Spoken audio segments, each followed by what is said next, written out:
Good afternoon. My name is David Ortiz.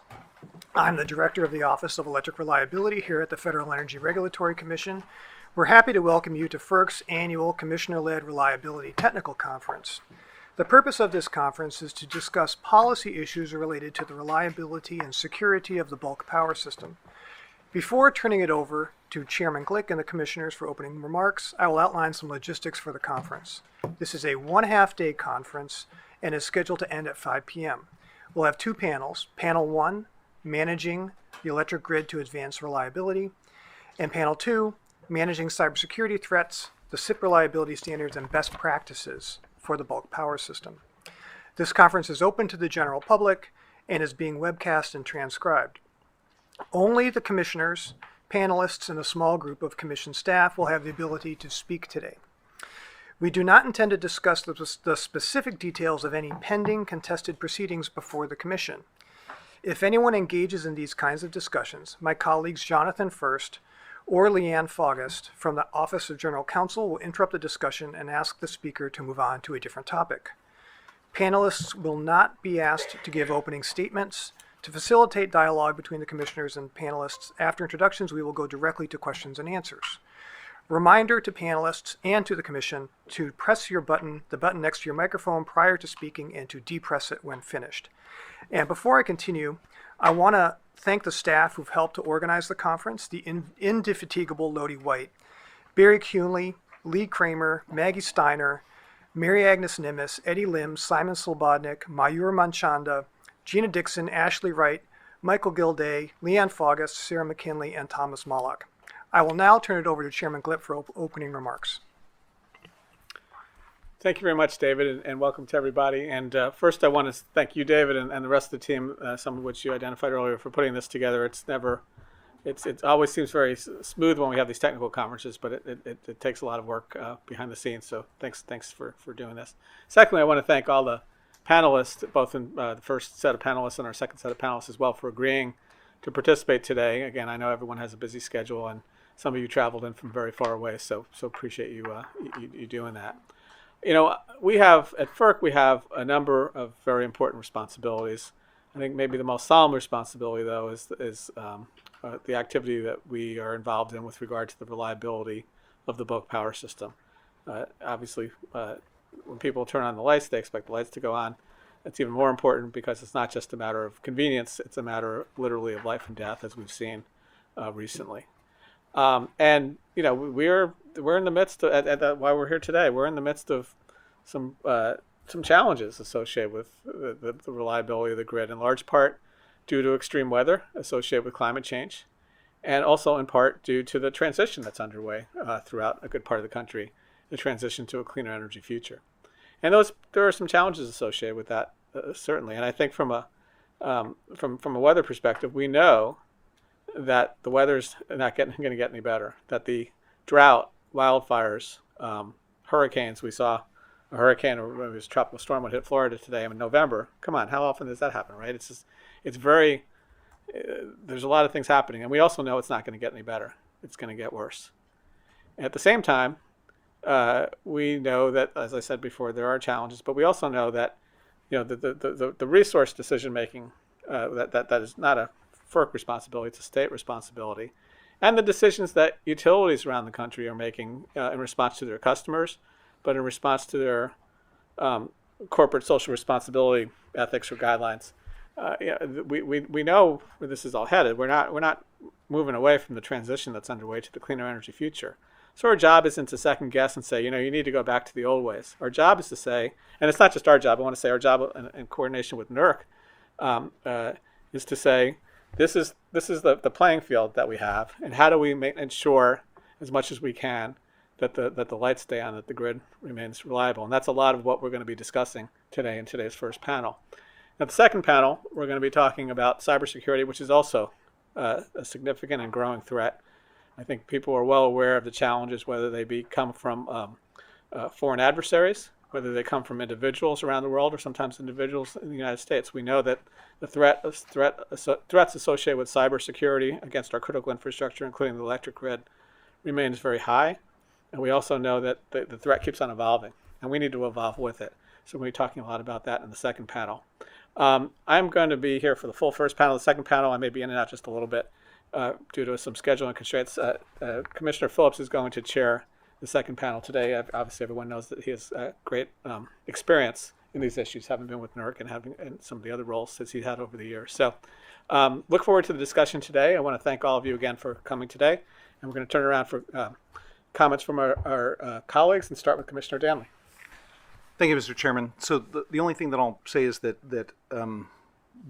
when we talk about the challenges that are ahead of us, one thing that I do not want us to fall into is a trap where we cast ourselves as hapless victims of a transition that is a guaranteed ultimate end to history, because there isn't one. Every single thing that is an input into the reliability of the bulk electric system and to the electric system generally is based upon choices that we make. And we're completely free agents to make the choices we want to make here. Of course, there are different inputs and there are different agencies, jurisdictions, utilities that make different decisions. But everything from our 215 authorities to the rate design in our markets are going to have effects on this. And if we have poor rate design, if we have poorly overseen reliability standards, the reliability of the system is going to suffer. But we have agency. I just want to make that point before we start. And thank you to everybody for attending. Thanks, Commissioner Danley. Commissioner Clements. Thank you, Chairman Glick. Thanks to David and Lodi and the team for this year's technical conference. I want to commend you, Chairman Glick, for your strong leadership on reliability matters since you've gotten here over the last 2 years, including our response to Winter Storm Uri and the fact that we're not leaving that report on the shelf. The forums and discussions around New England winter readiness that we've been having and continue to have, and the increased awareness of cyber security threats, among other initiatives. And as you said, one of our most solemn responsibilities at the core of what we do as a commission is reliability. We can all agree on that. My parents live in Vero Beach, so I woke up this morning to call them and found out they actually kept their lights on through the storm, so that was encouraging.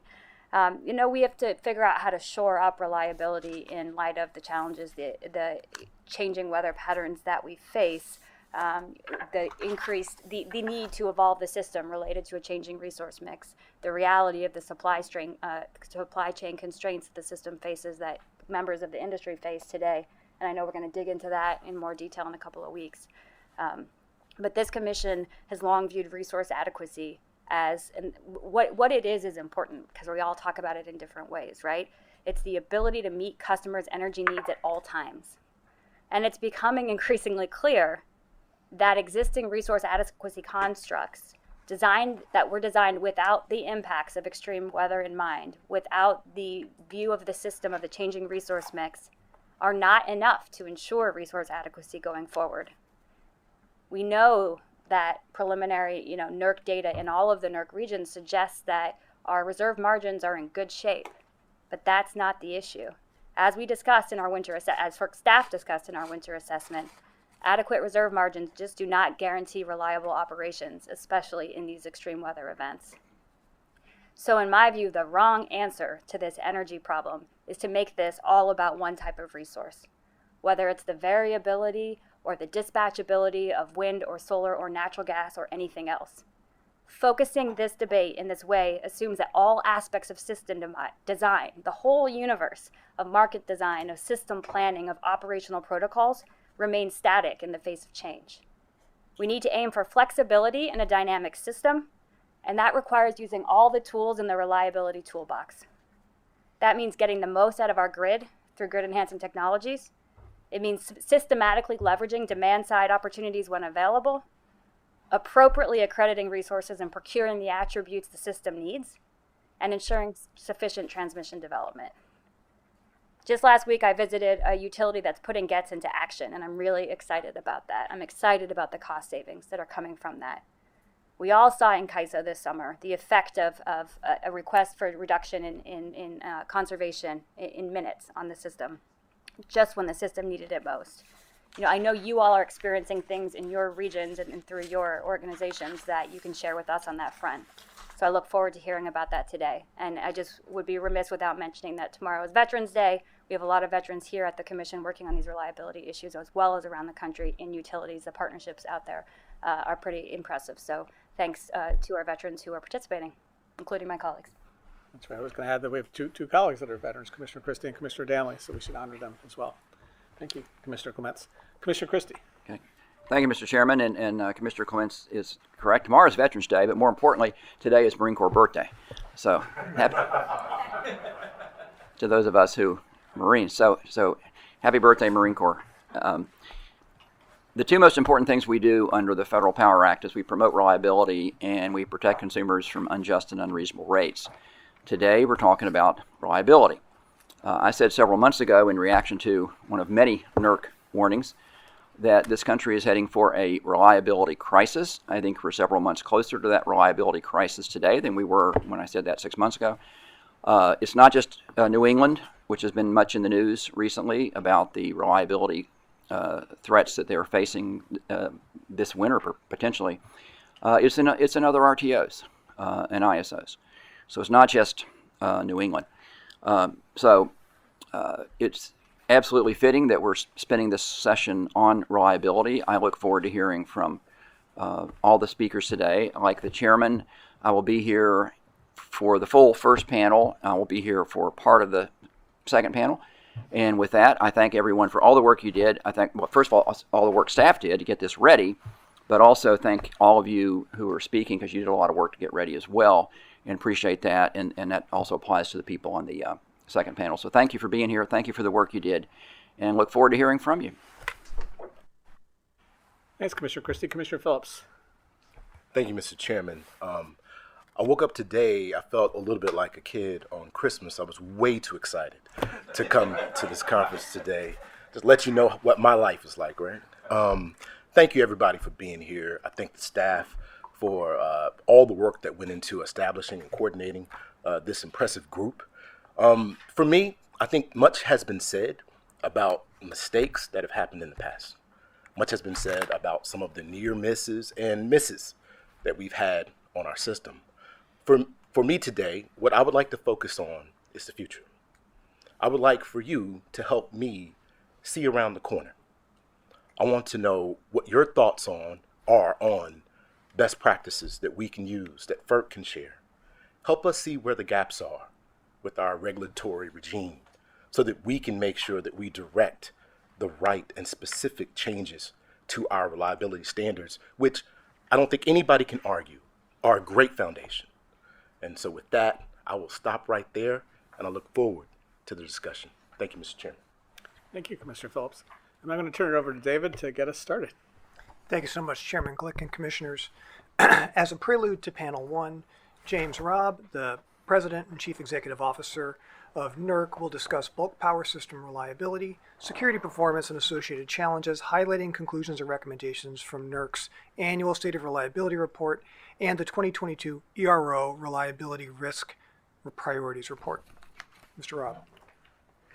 Thank you, David. And I have to say that only my mother called me James, and only when I was really in trouble. So I'm very comfortable with Jim. Mr. Chairman, Commissioners, David, I appreciate the opportunity to be here. I think my opening comments here will largely echo many of the themes that you've already raised in your opening comments. It's a real honor to share this panel. I think you've done a great job of putting together a diverse set of perspectives for this. And I'm pleased to have a chance to sort of set the table for this in the subsequent discussion. This is a technical conference we look forward to every year, so appreciate that very much.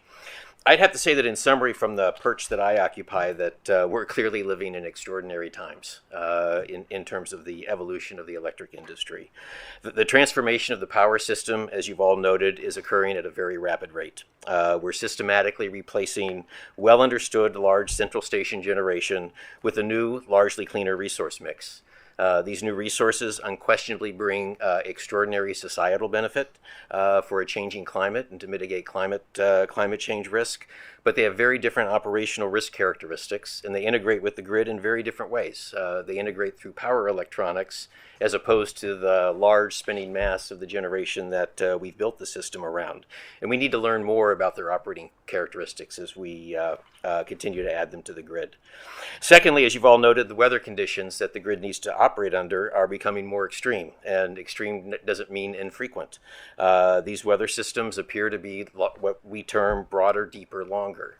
Broader in terms of the area of the country that's being affected by them, deeper in terms of the extremity of temperature, either hotter than normal, or colder than normal, and of longer duration than we've seen in the past.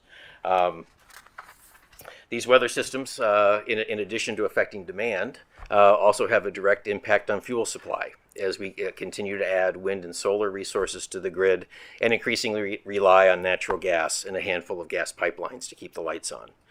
And finally, the threat landscape for cyber risk is unprecedented, driven by an astonishing rate of software vulnerability discovery and the increasingly emboldened actions of nation-state adversaries as well as organized cyber criminals.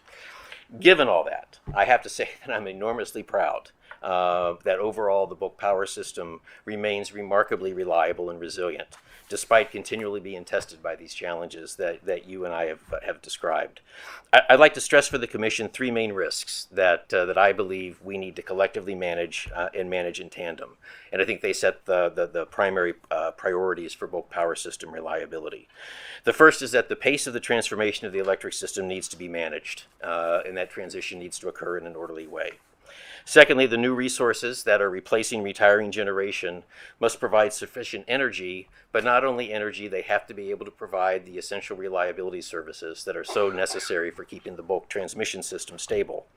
And third, the cyber and physical attack surfaces needs to be minimized and well protected through defense in-depth strategies.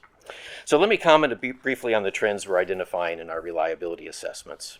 These assessments, both long-term and short-term, all have shown growing risk of the system not being able to deliver the energy needed to meet the expectation of society for a reliable electricity supply. So turning to our soon-to-be-released 2023 Winter Reliability Assessment, it shows that parts of North America are vulnerable to extreme and prolonged cold weather. That's especially true in the mid-continent part of the region from north to south, including Texas, where a severe cold snap could easily overwhelm the generation fleet. Happily, some areas, such as the Pacific Northwest Assessment Area and the SPP RTO region, have been taken off of our map of risk concerns for the upcoming winter, largely due to capacity additions of natural gas in SPP and an improved hydro outlook in the Northwest. However, concerns about fuel supply, as Commissioner Christie referenced, especially in New England, are well known and certainly well justified. Our recent State of Reliability report, which we published last August, demonstrates that the Bulk Power system continues to perform admirably with sustained improvement in leading indicators of reliability performance. However, the report also highlights four key risks that are becoming increasingly important to address. The first, again, are extreme weather conditions. Winter Storm Uri led to the largest controlled load shed event in North American history, and hot and severe cold weather elsewhere, accompanied by drought and ensuing wildfires, underscored the fuel, resource, and transmission availability issues associated with extreme weather. I have to say that the FERC NOPR on extreme weather planning brings a very welcome focus on the complexity of the planning and operating environment that the industry is heading towards under these increasingly extreme conditions. Our recently filed winterization standards are a very good first step towards addressing the joint report's findings, but we know that there's much more to do to address these extraordinary risks. Next, I'll turn to electric and natural gas interdependencies. These were exposed in Technicolor and described in great detail in the URI joint report. It's very clear that these two systems increasingly need to be planned and operated as a single system, despite the unique commercial and regulatory characteristics of the two sectors. The NASB efforts that have been launched to flesh out mitigations to these critical interdependencies is a very important step, moving from admiring this problem to solving it, and we're optimistic that at this time the nut will be cracked. In addition to planning and operating coordination between the two sectors, we also remained highly concerned about the risk of a successful cyber attack on a critical midstream pipeline, given the essentiality of natural gas to electric reliability. Third issue, highlighted in the SOR, are the continuing challenges associated with inverter integration. Multiple solar loss events in Texas and California show the risk of unaddressed inverter performance issues, particularly in areas that depend on inverter-based resources to meet peak loads. Our own efforts to initiate the standards development process to address these risks, along with FERC's efforts to update the interconnection agreements, should make a very positive difference to addressing this risk. But that being said, we need to acknowledge that the majority of inverter-based resources are not on the bulk power system and are not subject to NERC reliability standards. This also highlights the need for a more expansive view of the bulk power system to ensure that distributed resources contribute positively to reliability.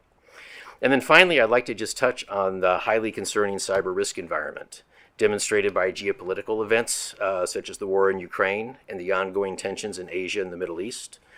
The breathtaking rate of new vulnerability discovery. Nearly 18,000 software vulnerabilities have been reported this year. That's averaging 68 a day. Changing grid technologies and the deployment of internet-connected devices greatly expand the cyber attack surface, and most of those are outside of the security perimeter protections embedded in the SIP standards. And finally, the increasingly bold, capable, and opportunistic adversaries, whether it's the big four nation-state adversaries or organized cyber criminals. I believe that the extraordinary improvements that we've been able to make with FERC support and industry's collaboration and the expansion of the service line within the ISAC, coupled with strong partnerships we've been able to forge with both the U.S. as well as Canadian governments, builds on a very strong foundation established by the SIP standards to protect the bulk power system. But we can never rest on laurels in this area. Continued vigilance against phishing and credential harvesting campaigns, diligence in rapidly patching systems when vulnerabilities are discovered, expansion of IT and OT monitoring services, and ongoing efforts to reduce and protect the attack surface are necessary steps to keep our systems safe and infrastructure safe.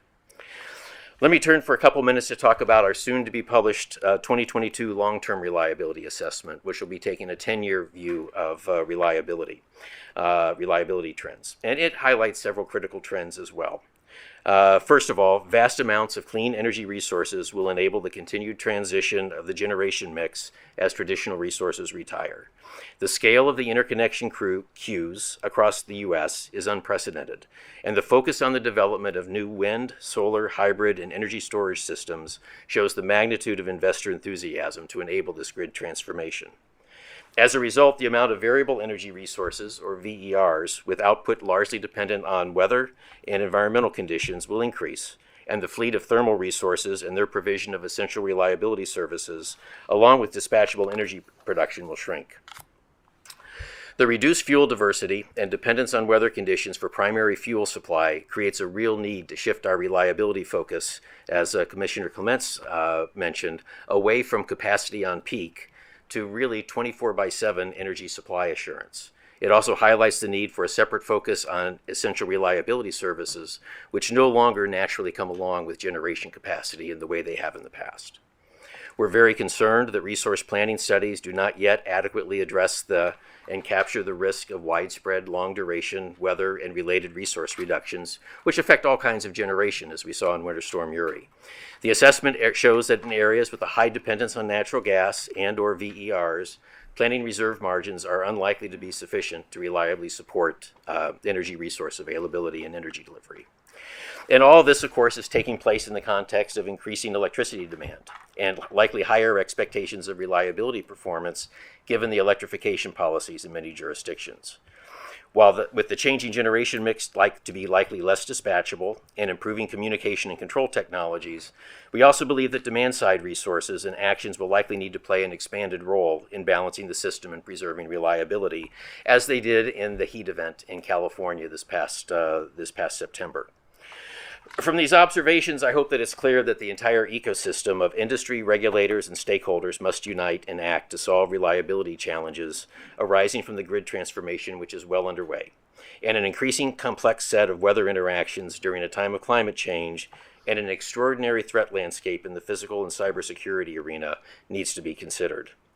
Having framed the key challenges for reliability, let me very briefly review the key actions that NERC is taking to help support the reliable energy transition. These are well articulated in our recent business plan and budget filing, and we appreciate the Commission's approval of that budget, and in our submitted testimony for this conference. And so as a result, I won't go into great detail, but did want to summarize our 4 priorities under 4 thematic areas that will structure our strategic plan for the next 3 years. The first is the topic of energy. We are going to tackle the challenge of grid transformation and climate change-driven extreme weather.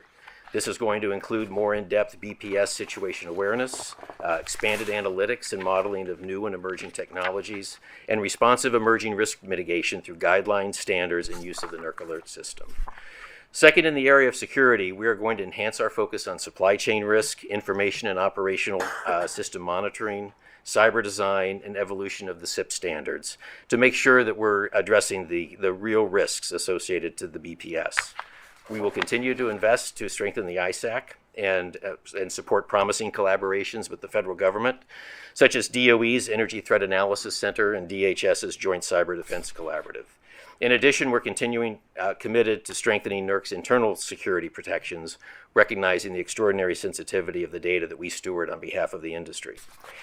Agility is a third topic, and I'll give credit to Commissioner Clements for putting this on our agenda so clearly a couple years ago at one of our board meetings. It's very clear that we need to invest to make NERC more nimble, particularly in BPS risk identification and standards development. Specific examples will include developing and evolving a comprehensive risk registry, improving the efficiency and effectiveness of our enforcement program, but probably most importantly is streamlining our standards development process while maintaining all the advantages of a stakeholder-driven standards development program. And then lastly, sustainability. Through implementation of our plan, NERC will become a fundamentally more sustainable organization through investment in automation of internal processes and systemic controls, elimination of single points of failure, and strengthened succession planning. Other activities we have underway will mature our internal insurance programs, enhance our outreach and engagement with stakeholders across the spectrum, and deploy adaptable and sustainable technology to support our mission and our business functions. So with that, I know you're all anxious to hear from the other panelists, so I'll wrap up. I hope these comments have helped set the table for a lively discussion, both on this panel and the subsequent one. Thank you. Thank you, Jim, for your comments. Our first panel today will explore, among other things, the challenges of the transformation of the bulk power system, which is changing the nation's power supply portfolio. These changes include increased penetrations of intermittent and inverter-based resources, the increased use and importance of natural gas generating units for system balancing, and the participation of distributed energy resources. Additionally, the increased frequency and severity of extreme weather events due to climate change poses additional risks to reliable operations of the grid. Recent legislation, including the Inflation Reduction Act and the Infrastructure Investment and Jobs Act, include investments to bolster the bulk power system with an emphasis on electric system modernization, transmission, and renewable energy. Meanwhile, states and utilities have also taken actions to improve reliability. This panel will explore the current state of grid reliability and efforts that can be undertaken to improve it.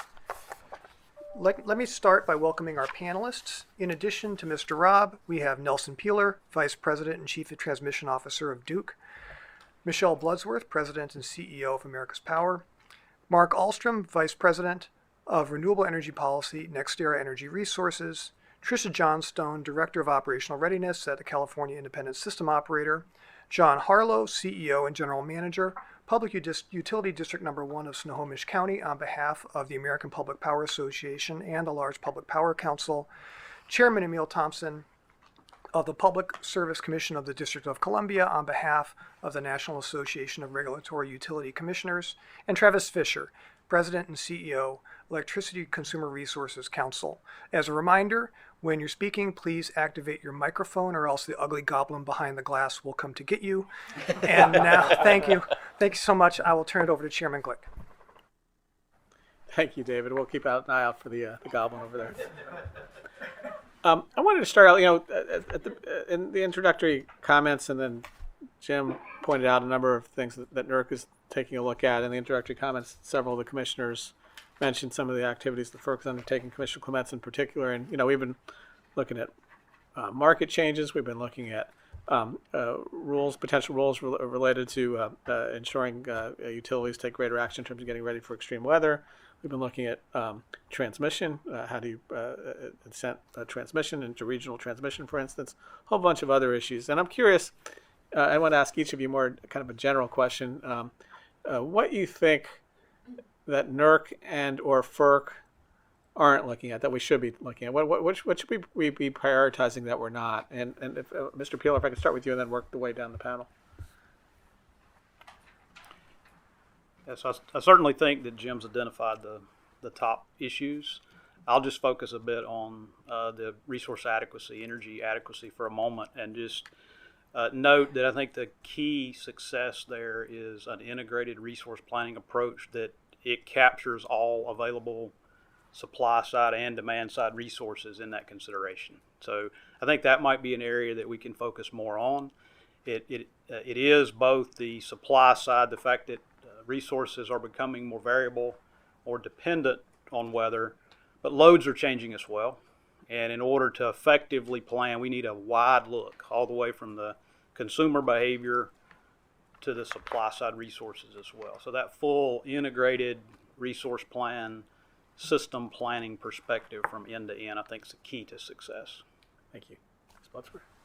Thank you. Appreciate the opportunity to be here. One of the things, before I give our recommendations on some things that the commission can do, I think we all agree that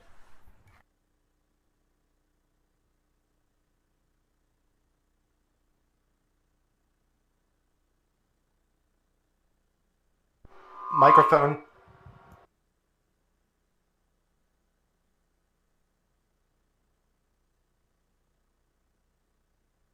Microphone. There he goes. Grumbling behind the glass. and so I think to solve a problem, you first have to acknowledge that a problem exists. And so when we talk about the massive amount of retirements that are going to take place, many of those in less than 9 years, and also many of those as soon as 2025 through many when forthcoming environmental regulations are coming in 2026, 2028, and we have to say the word coal. The majority of the thermal retirements that are announced, 93,000 in less than 3 years, which have many of the attributes that we all need to keep this grid running, whether it's spinning reserve, long duration availability, fuel security, inertia, voltage stability. Coal has all of those attributes. And so we need to make sure, and I do think that it's under FERC's legal authority to ensure that we're sending market signals so those resources do not exit the market. And it's really those attributes. And many of those coal has. And so I also think that it's in FERC's responsibility under Section 215 to make sure that they provide financial support that is needed to retain those assets that provide those attributes until those resources with equivalent characteristics come online. And I do not think those 93,000 megawatts of announced retirements have been factored into planning. I think the most immediate thing that FERC can do is, I very much think that capacity accreditation is important, but it's not going to solve the entire problem. And so we have got to, and FERC certainly has a lot of authority, we have to determine what those attributes are. How do we value those attributes?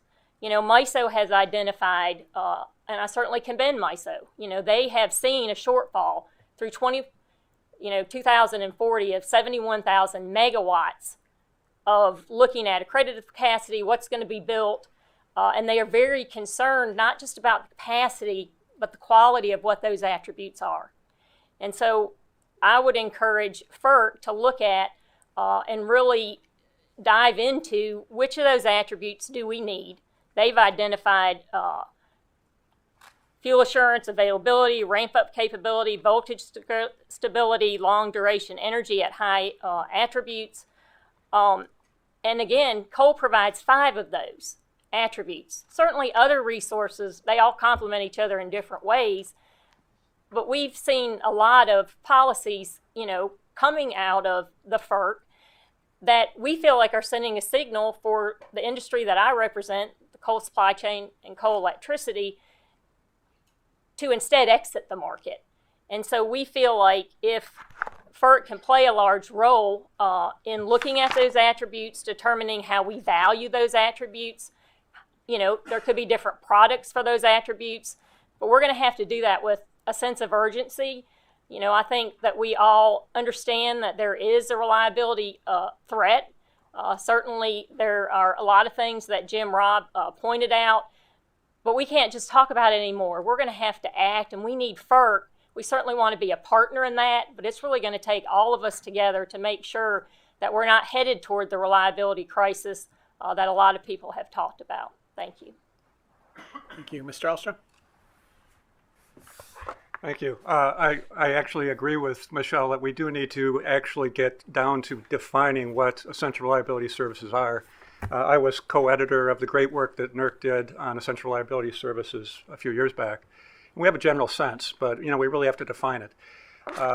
As kind of a representative here from the inverter-based side of the world, we do a lot with that. I've often said, give me some energy, some electronics, some software, and a definition of what you need.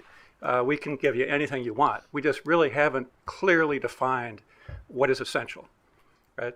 In terms of what I think we're missing, Mr. Chairman, is that I would just emphasize that I can't say enough about what the impact of the Inflation Reduction Act is going to be.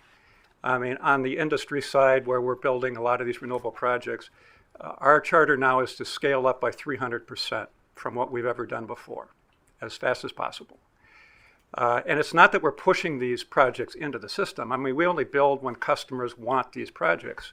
So we work in partnership with utilities, with major industrials and users of power, right? They're coming to us saying, we want help. We have to get gigawatts of clean energy to do what we want to do for our business. And we totally want to be a good citizen of the grid when we do this. But, all I'm saying is the demand is there. The economics are what are driving this now. It's not even an issue about clean energy so much as the cost. It's very attractive. So we're going to see a massive increase of projects well beyond what we've seen in the interconnection queues and what we have to build. The other thing that was a surprise is clean hydrogen. It's in the money, competing with gray hydrogen now with the IRA incentives, right? That alone could eat up all of the currently installed renewables, clean energy, carbon-free resources actually on the grid right now, just to do green hydrogen that would really replace gray hydrogen out there right now, before we even think about hydrogen as a storage or an electricity type play, right? So I can't, there's going to be so much built here for the next 20 years, we would say too, because it's not just, by the way, it's not just 2032, it's until it's 75% reduction from 2022 levels. Logistics might be tough. We think it'll take longer than that, which means that those same sort of pricing signals are likely to be there for about 20 years. So this is going to be a major shift in the industry and what we're going to see out there in terms of pricing and the investments and the manufacturing and so forth. So just keep in mind that we're doing a lot of good stuff, but we now have to do a lot more of it and a lot faster because we're going to have even more of a backlog. Thank you. Thank you, Ms. Johnston. Thank you. In part today, I'm here representing actually our control room operators, the system operators that are actually operating the grid. California ISO doesn't actually own the assets, right, that we oversee. And I think there are three kind of primary things I think that are resonating for the control room operators right now at a high level. Certainly, any support that we can get towards furthering wide area balancing coordination efforts is very, very helpful. With the 4 reliability coordinators on the Western Interconnection, I feel like they've been doing a really good job over the past few years, looking ahead, seeing these events coming, trying to do the temperature check as it was, across the different areas to see which balancing authorities are going to be tight and who might need some help. But the reliability coordinators in the West aren't involved in the balancing activities themselves. So a lot of what happens is just organically between the balancing authorities themselves. We see something happening days in advance. We're reaching out. When we do restricted maintenance operations, we're looking at equipment across the ties that might be impacting an entity's ability to receive imports, things like that. And then there really aren't any firm commitments outside of the normal market activities and scheduling activities until you get to the operating day.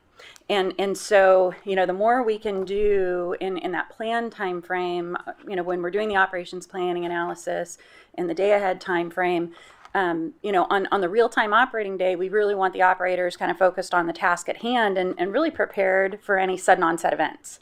So you might have the best plan in the world, and then wildfire, something else happens, and now you've got to react, and at least you know what you have in your toolbox already because you went in with your plan. But when you scramble into manual mode, it becomes a lot of phone calls and a lot of additional work on that real-time day. The second thing is with the proliferation of the IBR resources, not only on the bulk power system, but also at the distribution level, we certainly encourage FERC and NERC to continue through with the ride-through standards on the IBR resources. So we're definitely concerned that with the distribution system being utility connected, if they're not market participating and they're less than 500 kilowatts, we probably don't see them. And so, we see them netted. And if they have a similar type of uncertainty that we have on the grid side because of weather, smoke, or other things, it's difficult for us to determine how much uncertainty they might be dealing with in the distribution side forecasting because we don't even know what resources they are or what specific uncertainty they might be dealing with. So definitely those ride-through standards, I think, would be helpful, especially given some of the events that we've experienced where we have seen distribution level resources get tripped off. And then the third piece I would add on to the fast pace that everyone has referred to, and we really see an opportunity from the control room perspective that things come so fast that when they're initially piloting these new types of resources, they tend to be very small projects. And it's hard for the operators to kind of incorporate it into, how is this working kind of as overall our plan and our resource mix. But once they get to grid scale, and that it feels like that happens overnight, we have 3,500 megawatts of storage resources this summer that we didn't have 2 years ago, that at grid scale, they behave differently than we expect. And we don't know that it's actually the resource or if it's the market. A combination of those things with the hybrid co-located resources where the resource may be producing for the grid, but also need to charge the co-located storage resource. All those types of things, I think we have an opportunity as an industry to better collaborate with the resources as well as the companies that are developing the energy management systems and the types of monitoring software and tools to really help improve our forecasting capabilities and our monitoring and management capabilities. Thank you. Mr. Harlow? So, excuse me. First off, thank you, Chairman and Commissioners. I'm super excited and privileged to be here.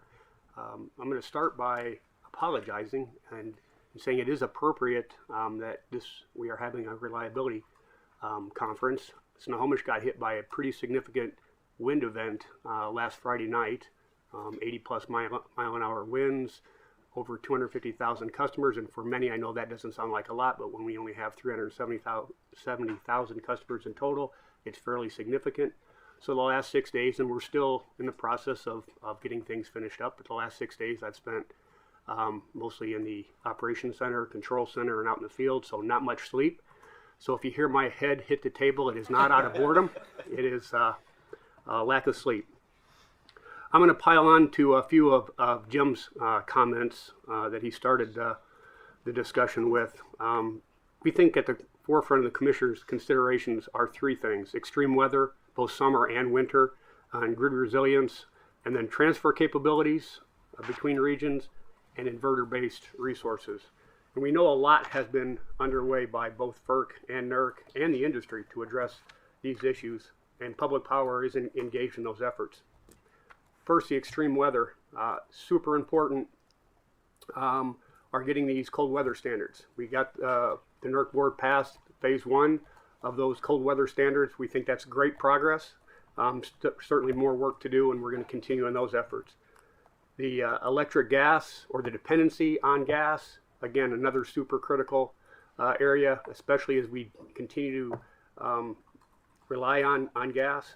Public power utilities and the representatives are also participating in the ongoing Gas Electric Coordination Forum being conducted by the North American Energy Standards Board. And that's at the request of both NERC and FERC. We appreciate that, and we see this as a super critical effort, and we are hopeful that the forum will produce some concrete and constructive solutions for the gas-electric coordination that will help ensure not just reliability, but also affordability. And then transfer capabilities between regions. Again, extremely important. I will give an example of some good progress in the Pacific Northwest or the West. Bonneville Power Administration and CAISO came to an agreement a few years ago that helped produce better coordination around the transfer capabilities and the seams issues, but still a lot of work to do in that regard. We know the RTOs and ISOs have filed reports with FERC on their respective changing system needs and some highlight specific seams and transfer issues. We would look to FERC as the economic regulator of these markets to review these reports and make sure we can move forward in a good way. December 5th and 6th, the technical conference on the interregional transfer capability, we think will be a valuable forum to discuss this issue, and Public Power again looks forward to that conference. And then the third one we touched on before, inverter-based resource integration. NERC has provided valuable assessments and studies identifying the risks associated with IBRs. They've also issued important guidance and alerts, including IBR strategy document. We have a NERC working group, the IBR performance working group that is specifically looking into the IBR issues. And we would, encourage us to defer to that group for guidance and what that next step in the IBR process should be. Thank you. Thank you. Chairman Thompson? Yes, thank you, Chairman and Commissioners. Thank you for having me here today. I'm here on behalf of the DC Public Service Commission, where I'm chairman, but also the National Association of Regulatory Utility Commissioners. And so, not to belabor points that have already been made, but I certainly think that the emphasis on extreme weather events is certainly important. People used to plan for 1 in 100-year occurrences or 1 in 500-year, and those are now happening every season. So we have to figure out a way to have proper standards, reliability standards, not only around handling those, but how do we resume power afterwards? We talk about load shed and demand reduction. Those things work when it's once every couple of years, but it's not a reliable fallback when events are happening every month. People will not want to reduce their demand. I would also think another key area of collaboration is around cybersecurity. I think especially from the state perspective, the states rely heavily on the NERC CIP standards when we start talking to our utilities about cybersecurity. And so that's a key component. I think any type of additional collaboration that can be done there to aid states and commissions would be very helpful. I think that certain states and certain utilities have different capacities and different abilities to really look at these issues more in depth, and some don't. And so that's where that additional technical assistance from NERC would be very helpful. So thank you. Thank you, Mr. Fisher. Well, it's an honor to be here. Thank you. It's a privilege to go last. After all these smart people, I can just say I agree with everything they've said, which is true. And I'm also a bit sleep deprived. I have a 6-week-old at home, so I apologize. If I fall asleep, that's the reason. I wasn't doing work. I was just taking care of a baby. So I'm here on behalf of ELCON. We're the Industrial Consumer Trade Group. Most of our focus, and I agree with everyone who said that reliability is job one. That's, I think, a slam dunk. That's easy to say. I think the follow-up question, because I don't think anybody disagrees with that, the follow-up question is, can we do it at least cost? And are we scrutinizing the cost? And so that's where I see, ELCON has long had a seat at the NERC table. We're heavily involved there, and I think the good work that NERC is doing needs to be supported, not from the engineering and technical approach that NERC takes, but from the economic approach. So it's the joint statutory responsibility under 215 plus the 205 and 206. So is everything just and reasonable, and are we going to approach everything in a just and reasonable fashion going forward? One example would be in the resource adequacy space. It's so important that we get capacity accreditation correct, that it's an accurate figure, because if you're a consumer, you sort of lose if it's off in either direction. So if you accredit too low, you would over procure resources, and that's expensive. If you accredit too high, that's the risk of shortfalls. So if we want reliability at least cost, it's imperative that we get the accreditation piece correct. One nuance that I would add that I'm not sure anybody else would bring up is the issue of cost causation. And if you take a cost causation lens to the reliability issues, everybody talks about the transition. To the extent that the transition is forcing us to procure more of given services, let's say it's where we have to procure more reserves, then in the cost causation view of the world, it's, well, who gets assigned those costs? Typically, just by matter of practice, it's the consumer. Sort of the joke that load always pays. And, you know, if you ever take me out to lunch, you can pay because load always pays. But the idea here is that if we follow a cost causation path, it might lead us somewhere different than where we've gone so far. One other thing, and this is sort of the joint responsibility issue, FERC also has statutory authority under the Gas Act to ensure that there's an abundant supply of gas. And I think that's incredibly important to view that responsibility in concert with FPA 205, 206, and 215. Finally, and the only thing that I might disagree with Jim on, because we're like 99%. The one thing is when we talk about a more expansive view of the BPS, industrial consumers tend to get a little bit nervous because then the question is, do my facilities that aren't currently registered as a BPS asset, do they have to now register if you change where the line is drawn? And a great example is, you know, we have a lot of solar PV coming on, sort of the self-build, the behind-the-meter issues. The question for me is it targeted to the problem and is it prospective only? The last thing that an industrial consumer would want to do is build a nice, brand new, shiny solar PV array, and then the NERC rule comes out and says, oh, well, it's going to trip and we're worried about inverter-based resources and this new rule applies and therefore you have to redo the whole thing. So that's the one thing that I would caution in terms of both changing the lines where the BPS is defined. We tend to take that very seriously because it's an expensive proposition for us. And the idea that, you know, if you do it in a least cost way, you might want to consider things that might have to be redone. And that would apply in sort of the cold weather standards context. It would apply in inverter-based resources context and all that. With that, I will say 99% agree, Jim. Thank you. Thank you. 99% is pretty good.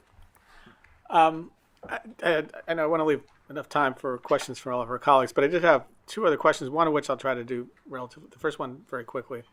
And I want to just address it to our transmission operators.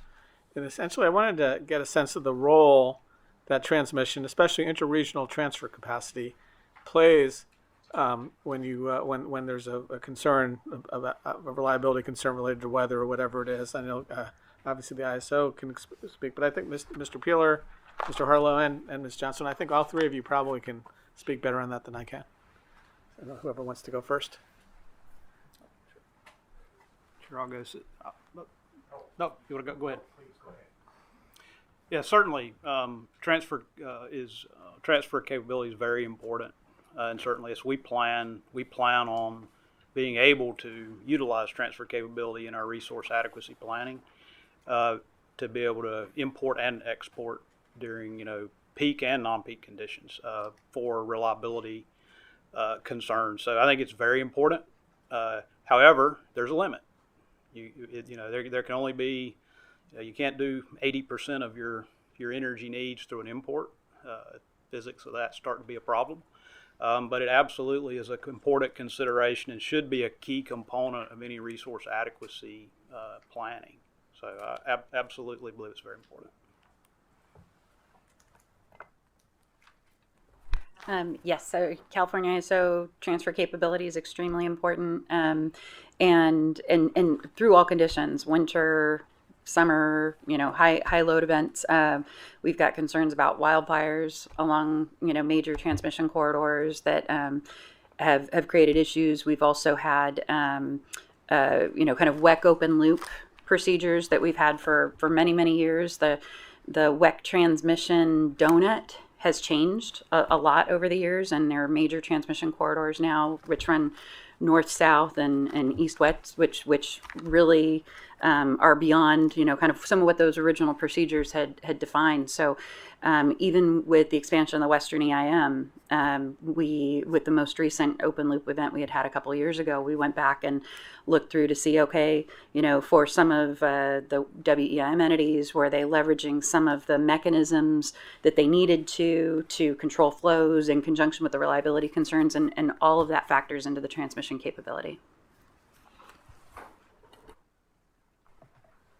So first I'll pile on to the really smart folks that I let go first. One, because I was messing around with my stuff and I didn't hear the question. So, but also transfer capability is absolutely, without a doubt, very critical. I would say from a West perspective, kind of taking that to the next step, is we have a transmission deficit. So first of all, we got to get the transmission built and find a pathway to do that, efficiently, effectively, in a timely manner. And that will help a lot of the transfer capability issues I think that we have. I mean, we'd like to be able to get, power from the southwest to the northwest and vice versa, and move it around the entire footprint. Without the transmission, you can't do that. And going back down a step, then the transfer capabilities are limited in the current state. So huge opportunity. Chairman, can I make one comment? Sure, thanks. Yes, All right. please. I certainly agree that interregional transmission is important, but I also think that we need to make sure that the generation that we have is going to be available to obviously use that transmission to transport, that capacity, supply, and energy. And so one of the things that I think is going to be more important going forward is, again, obviously I represent the coal fleet, but 50% of the generation in MISO and PJM is announced retirement. And so we also need to look at the existing generation of thermal resources, including coal, to make sure, we've got members whose units are constrained, and those units are new coal units. And so we also, when we look at transmission planning, we want to make sure that it also helps those resources to get those attributes to other regions, that those attributes may be declining. So I think that would be a great opportunity for the Commission. Thank you. I wanted to finish up, and I'm going to try to make this quick. Again, I wanted to leave time for colleagues. But I want to leave next question related to what Mr. Ahlstrom, what you said about what is essential. I think that's a very essential question, in the sense that we had a technical conference on this a while back about flexibility and how do we look at the ancillary services market? Do we look at the energy markets? You hear a lot of people use the term baseload, people use the term dispatchable. There are different terms. What is essential? What is it that we need on a going forward basis, knowing how the resource mix is changing, to keep the lights on from a generation perspective? You asked me to solve this here? Okay. It's tough because we have a long history of operating with conventional units. We learned how to deal with their quirks and put them to good use. And we end up with a very stable system. That's one way of doing it. When you move to the power electronics, to the inverter-based technologies, it's a different world. As I said, you can very easily make it look like anything you want. I mean, if you can know exactly what you want. But it's never been clear, we talk about ancillary services, and we know it all the time that, well, we only need a little bit of it, right? And we need a little bit of a lot of these things, I think, right? It's difficult to create enough payment to actually drive innovation in some of that until they become truly in shortage and we see scarcity pricing. I'm a huge believer in innovation. I spent 20 years in software before I accidentally got into energy, quite honestly. And what I see is that what we're seeing is a proliferation of a larger population of resources that can innovate very quickly because we can change software rather than having to change, big spinning generators, right? So if we create the right price signals or the right interconnection requirements, you can very quickly do that with these resources. And even once they're built, I've talked about hybrid resources in the past, even once they're built, you can change these in a matter of months to provide additional services if we realize we missed something. But trying to define it all ahead is difficult. And I think the biggest thing about markets that I love is the discovery of what is valuable, right? So if we actually do a good job of creating real-time markets that show scarcity with enough advance so that we can actually do something about it and plan, admittedly, couple that also with making sure that we really get the capabilities that we think we're going to need as building blocks for pretty much any of this stuff as part of the GIAs. Really, IEEE 2800 for inverters, I've been pushing that. A lot of people say, well, it's just brand new. I don't care. It sets the baseline with the capabilities we need in the future inverters. And the next step will be adding grid forming for some portion of that needs to be able to work on even with additional features. But, IEEE capability standards, get the capabilities out there. NERC standards look at the performance that we want from those, about, do they actually do it, and how do we set the parameters in those capabilities. But if we get that foundation with the right market design changes and start looking at potentially even simpler markets that just show better price discovery of what's needed, I think you're going to see innovation like you've never seen it before, because it's a whole different world. We got this huge population of software-driven technologies. You have to look at them as intelligent agents and allow them to innovate on their side of the point of interconnection in response to what services you want. And we have to separate out those services, right? It's not just energy anymore. But it's a different way of looking at it. It's a very different design. We'll get there. Appreciate the response. Mr. Rob, if I could ask you, what is it, what are the attributes that we need to be focusing on going into the future for generation? Sure. First, I agree with Mark. I think one of the great things about the inverter-based technologies is that we can learn, we can adjust through software to contemporize them. It's kind of like owning a Tesla, right? All the capabilities in there, you just need the software to unlock it. And I honestly believe that. And I think the needs coming out of, in terms of defining the reliability characteristics we need, will evolve. I think right now we're struggling with integrating inverters into a largely fossil spinning mass-based system. Eventually that's going to flip, right? And they will become the predominant resource on the system, and the behaviors that we'll need out of them, could change significantly. So I think there's a paradigm issue we need to keep in place there.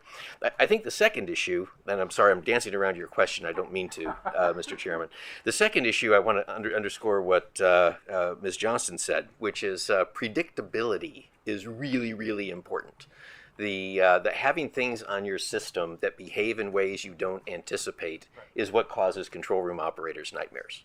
I was talking to the control room operator of a large southern utility, not Duke, that made the point about they have a Stranger Things file that they've built when things just happen on the grid that they can't explain. And it's because there are all these what feels to them like black boxes going onto the grid. So predictability is very, very important. I think the most essential thing right now is to solve this ride-through issue. Because the biggest challenge we're seeing with inverter resources on the system is that they take small disturbances and amplify them and turn them into big ones, and that's what we don't want to have happen. That's probably the most important thing for us to be collectively focused on. The other issues around providing synthetic inertia, frequency response, those will continue to be important so long as we have a hybrid system of spinning mass and power electronic systems. I don't know if in the end state if that's as important as we go forward. So the answer to your question will evolve. Thank you. Wanted to turn it over to Commissioner Danley for any questions he might have. So as we're talking about this, we're focusing a lot on market design, and I appreciate Travis specifying that they're the two statutory authorities, 215 versus 205, 206.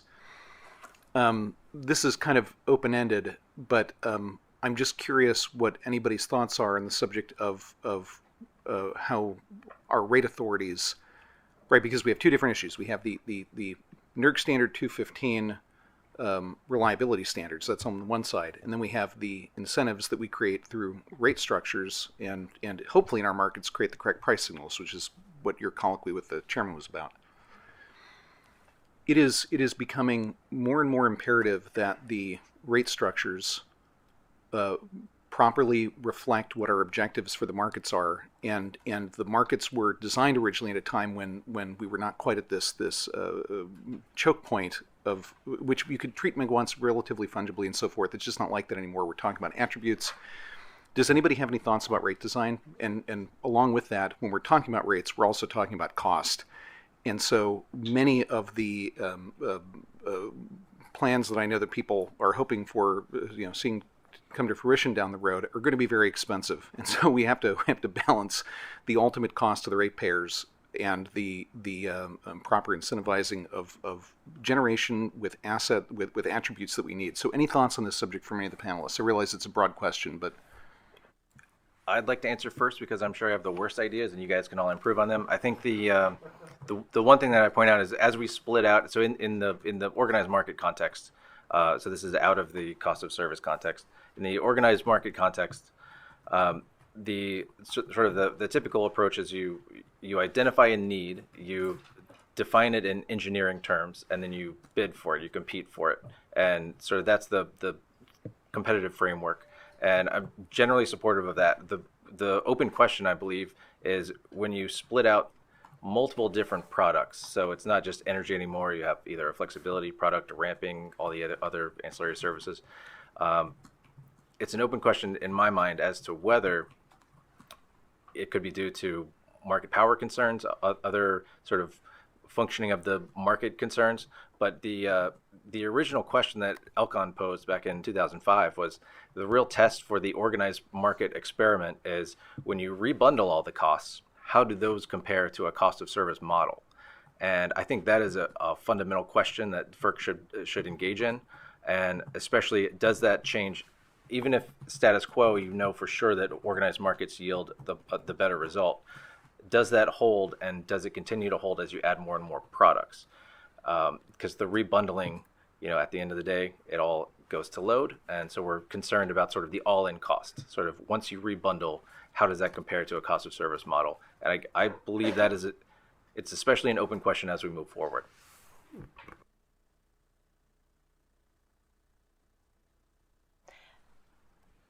Thank you, Commissioner Danley. I think that's a great question because certainly cost is top of mind as we head into this winter.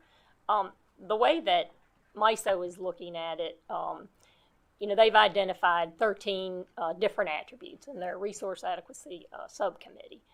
And so as they look at how those are going to be valued, how those are going to be incentive, is it going to be a stick, is it going to be a penalty? Right now they're looking at, and I agree with Jim that it could change, what are the attributes in the near term, in the next 3 to 5 years that we're losing, and so we're going to incent those more. Now again, it may change over time, so they've narrowed it down to 6: availability, fuel assurance, ramp up capability, voltage stability, long duration energy at high output, and rapid startup. But it begs your question, because I don't think they've really thought about how much it is going to cost to incent, and is there a way to incent it to make sure that consumers pay the least cost possible? And so I think that's an open question, but I think it's a great one, and one certainly that should be discussed. I'd like to just offer a couple of comments. It may not really answer your question. It may make it worse. but it can't be worse. As we look at, I think we've all agreed that the importance of reliability and affordability. And as we look at these complex attributes that we're talking about, and I think clearly we're headed towards modeling that requires hourly or even sub-hourly views of resource adequacy, and many different attributes are going to be very complex. It is going to be very difficult to write a market rule and get it exactly right without some trial and error. And so we may need to rethink about how we do pricing and so forth in these markets, because trial and error is not going to be a good outcome for these important attributes. So I think the question I have is, or comment is, can we really write rules to deal with the level of complexity of these, all these attributes, or do we need another look at how we do that pricing? Is this are you basically making a plea off of Jim Rob's comment about a managed pace? Is that what you're getting at? Or because the evolution of our markets has been iterative, right? It's not as though they were instantaneously formed. Correct. Yeah, I think it's pace, and it's, do you need cost of service type view versus market view on some of these attributes, for example, to make sure they're done right. If we focus on a resource adequacy and the things needed for that, can you put a market rule around that immediately? I'm not sure that we can do that successfully. The problem with that is that if Mark is correct that the engine of proper pricing will develop incentives, and you're saying that you can't necessarily actually come up with a mechanism, then the promises of that are less likely to be yielded, right? Yeah.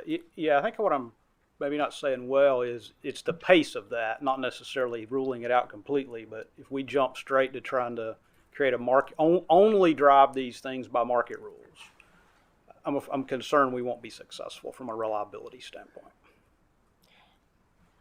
Now, and I agree with that also, because we don't have a lot of time. We all know how long. I mean, MISO is just at the infancy of trying to figure out which ones of these are the most important. And so I agree that there's going to have to be some approach until there's more time to put in place market rules that are going to incent the essential attributes that are going to be needed.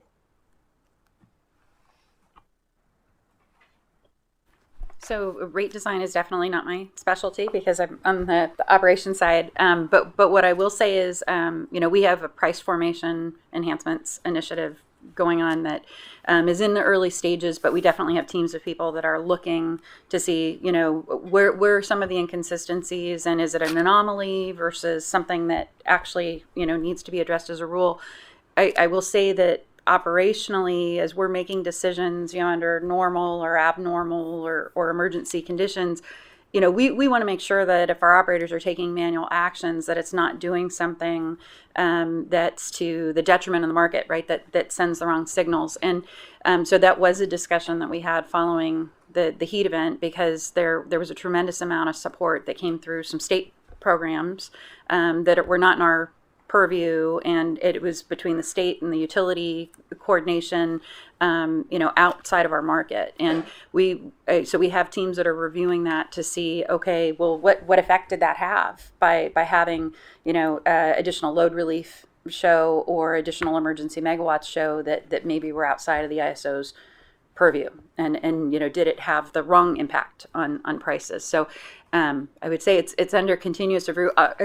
Operations is sensitive to it, but we definitely don't shape that part. Anyone else? Yep.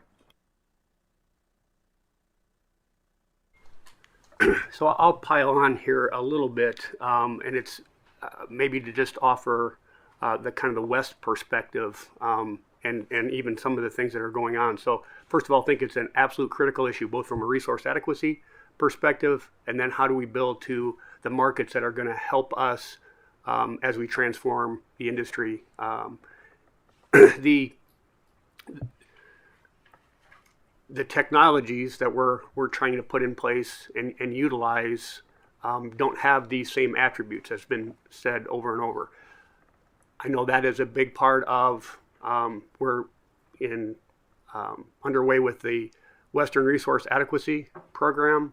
In fact, that's in front of FERC now.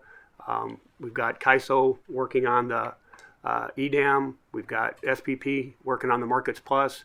We're hopeful that all of those will help shape those market prices in a positive way, but do so in a timely manner. So I think it's, how can FERC kind of keep an eye on that and help support where that can lead us. This is the only question I'm going to ask. I'll pass off, but I guess I'll just close with a thought, which is that we are dealing with a subject now that is in. I'm not saying 215 isn't in the heart of our jurisdiction, of course it is, but 205, 206 are the paradigmatic methods by which we regulate utilities, and so this is concerning because I feel like the markets have so far not done the best job, even though there are initiatives underway that are going to be helpful. And I guess I'm looking forward to some Inventive 205 filings or something. Well, hopefully we're going to have some good ideas for how to achieve these objectives, and certainly it would be preferable to get those from the markets before somebody 206s them. But I guess what I'll end with is the appellate lawyer in me looks forward to the fact that I think we're going to have the outer boundaries of just and reasonable as a term defined by this, because it's going to implicate a lot of things I think that have not typically informed the JNR analysis that the last 100 years of FERC has been focused on. So I'm not sure what you should do with that little declaration of mine, but I do think that it's going to be critical going forward. So thank you, Mr. Chairman. Yes, Commissioner Danley. Commissioner Clements. Thank you. There's a lot here to build off of. And at the risk of asking the same question just a little bit differently, I still am curious. And Mark, you always think about these things from a systems perspective, and you have this ability to kind of see the whole picture in a unique way. And how do we think about what we need to do on adequacy and attributes? And to Commissioner Danley's point, it's not just a markets question. It's a planning question. It's an operation rules question. It's a reliability standards question. We're in this place in the middle of the transition where people are saying, okay, the concern is because we're going to retire this many megawatts of this kind of generation in this year. We're not really replacing one for one our system, right? We're evolving a system, and we've got all these moving pieces. They're swimming around my head. I don't know how to think about. So if we get into a situation where one region has a concern that might last 1 year, it might last 6 years. I don't know. Or so should we be taking on these issues of this middle part of the transition that either we're in or is coming one by one and for a limited amount of time? How do we think about the time frames of this? And then what does that mean for changing, our essential reliability services, our adequacy approaches? So it's kind of a meta question, but if there's any thread in there of that you could pick up on, I'd appreciate your perspective. That's a broad question, Commissioner.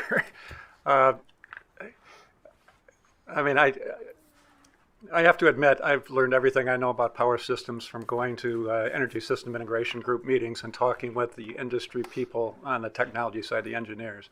It started out, very simple about how do you put the first wind turbines into the grid and get comfortable it still runs, right? It's evolved into all about the system issues that you talked about. How very complicated systems that are evolving as we speak. But there are underlying physics principles here. There's a lot of good, very smart power engineers out there and economists and everybody that's getting together. The challenge is it's such a multidisciplinary system problem that you really have to find the right group of people that get together that are technically focused but get out of their silo and look at how it fits together, because it all has to play. We're all learning as we go. It's a fabulous time to be in the industry because it's fascinating, but the solutions are not obvious. I look at it as our biggest challenge. The way I look at this is that we have too many pathways we could take. All could reach the destination, but we have to coordinate that because we have to have an interoperable and plannable system, right? So I think what we have to do is convene the right people to really figure out, you got 10 different pathways we could take. Mm-hmm. What are the pros and cons? Bring in a very diverse group of experts and figure that out and reach a consensus that this is probably one of the good enough ways to do it that would be robust and possible. And then we work from there and we get to the next point and then we do it all over again, really, until we move down there. The one issue that I've become much stronger on, though, Commissioner, is, the system we're running is national in scope. It's increasingly, at least continental here, right? The biggest benefit we could have, and I think the only real solution I see for resilience with a capital R, is a high voltage DC backbone around the country so that even if we only use it for resilience, we can ship power from one region to the other, because there will be cases where one region runs into an issue or weather or something. And without the ability to move massive amounts of power on an unforeseen, half the country sort of problem, I don't see a solution to solving some of this, because it doesn't matter how good we plan the electricity system and the gas system and all that. Even in any one of the RTO footprints, they're not big enough anymore for what we have to do, in my view. And I know that would create a whole nother set of problems. If you had an HVDC overlay, how do the RTOs work underneath that with that level of power injection and market power, essentially? But, one step at a time. If we really want to get serious about resilience, we need that sort of national investment, in my view. And then we look at, well, how do we now actually use that to the benefit of all of the regions and the markets to maintain not just a reliable system, but the resilient system that we need, right? Now, these are massive system issues. I mean, this takes dozens of people working together, all the time to keep working at this. NERC is a great place for that. The RTOs have been very engaged. I think we need groups like Energy System Integration Group and to some extent IEEE and others, good work at EPRI, that are convening things like this. But those sort of convening of people that don't actually talk to each other very often is critical to figure out these sort of system issues. So I wish I had better solutions for you, but I'm just saying you have to get that sort of convening going with the smart technical folks. And you'd be amazed at what they can do if you force them in a room for a couple of days and don't let them out until they come out with a roadmap for you. Good old-fashioned compromise and collaboration, huh? You can't beat it. Right. There's a lot of smart people, and we all want to do this. We want to do the right thing for society here. I view this as a societal issue that we all have to work together to figure this out. But if you're an engineer, I mean, that's what you live for, right? Is let's find a solution for this incredibly complicated problem. A lot of people are motivated to do that. We just have to create the right places for them to get that figured out. Good advice, thanks. And just to add on to what Mr. Alstrom had said, so the BAL standards provide a really good basis for us right now. So for an operator, your day-to-day measure, are we doing a good job as a balancing authority, is your BAL standards and your measures. And that's what we're monitoring in the control room to make sure that we're in balance. But with some of the technologies like the battery storage, ramps very fast and will actually send our measurements where we don't want them to be, where we'll get spikes and things. And so, we've had to do things like, instruct resources to ramp in a linear manner over 5 minutes, not just go right to the top right away. But all that's possible. But it goes back to probably, I think doing that research and kind of anticipating, okay, well, these are the BAL standards and the measures that we have now, but where do those need to evolve in the future? So as the resource mix changes, do those measurements need to be adjusted? So one of the engineers that I work with suggested potentially look at CPS, how we measure CPS, and does that need to evolve a little bit? So just something for consideration. No, just since batteries were mentioned, I'm a huge believer in batteries. I think we're going to see all kinds of longer term storage. Right now we're just using batteries to shift energy from one period to another. I mean, that's a pretty, in a sense, a simplistic way of using storage, because you look at how we use batteries and storage and all other technologies, it creates an entirely different breakthrough that we couldn't do before. We're just using it to shift energy, and we already know how to shift energy, right? So I think, we have to get beyond just give me the optimal use of this state of charge management and stuff and say, what should batteries really be used for down the road? Because I think we're going to have a lot of them of various types with different durations that are good for different things. You don't want to create a different market participation model for everyone, right? We have to say these are systems too. These are subsystems that can do this stuff, can do miraculous things. But I think we just haven't figured it out yet in our head. What is storage really for in the power system? Mm-hmm. So there's some food for thought. I want to switch gears a little bit to demand-side resources, and I think Mr. Fisher and Ms. Johnstone, you both wrote about this opportunity, and this is one of the, I don't know that, Jim, you and I are 99% in agreement, but we're getting there, we're working on it, and I have enjoyed our dialogue on the opportunity around demand-side resources as a reliability opportunity.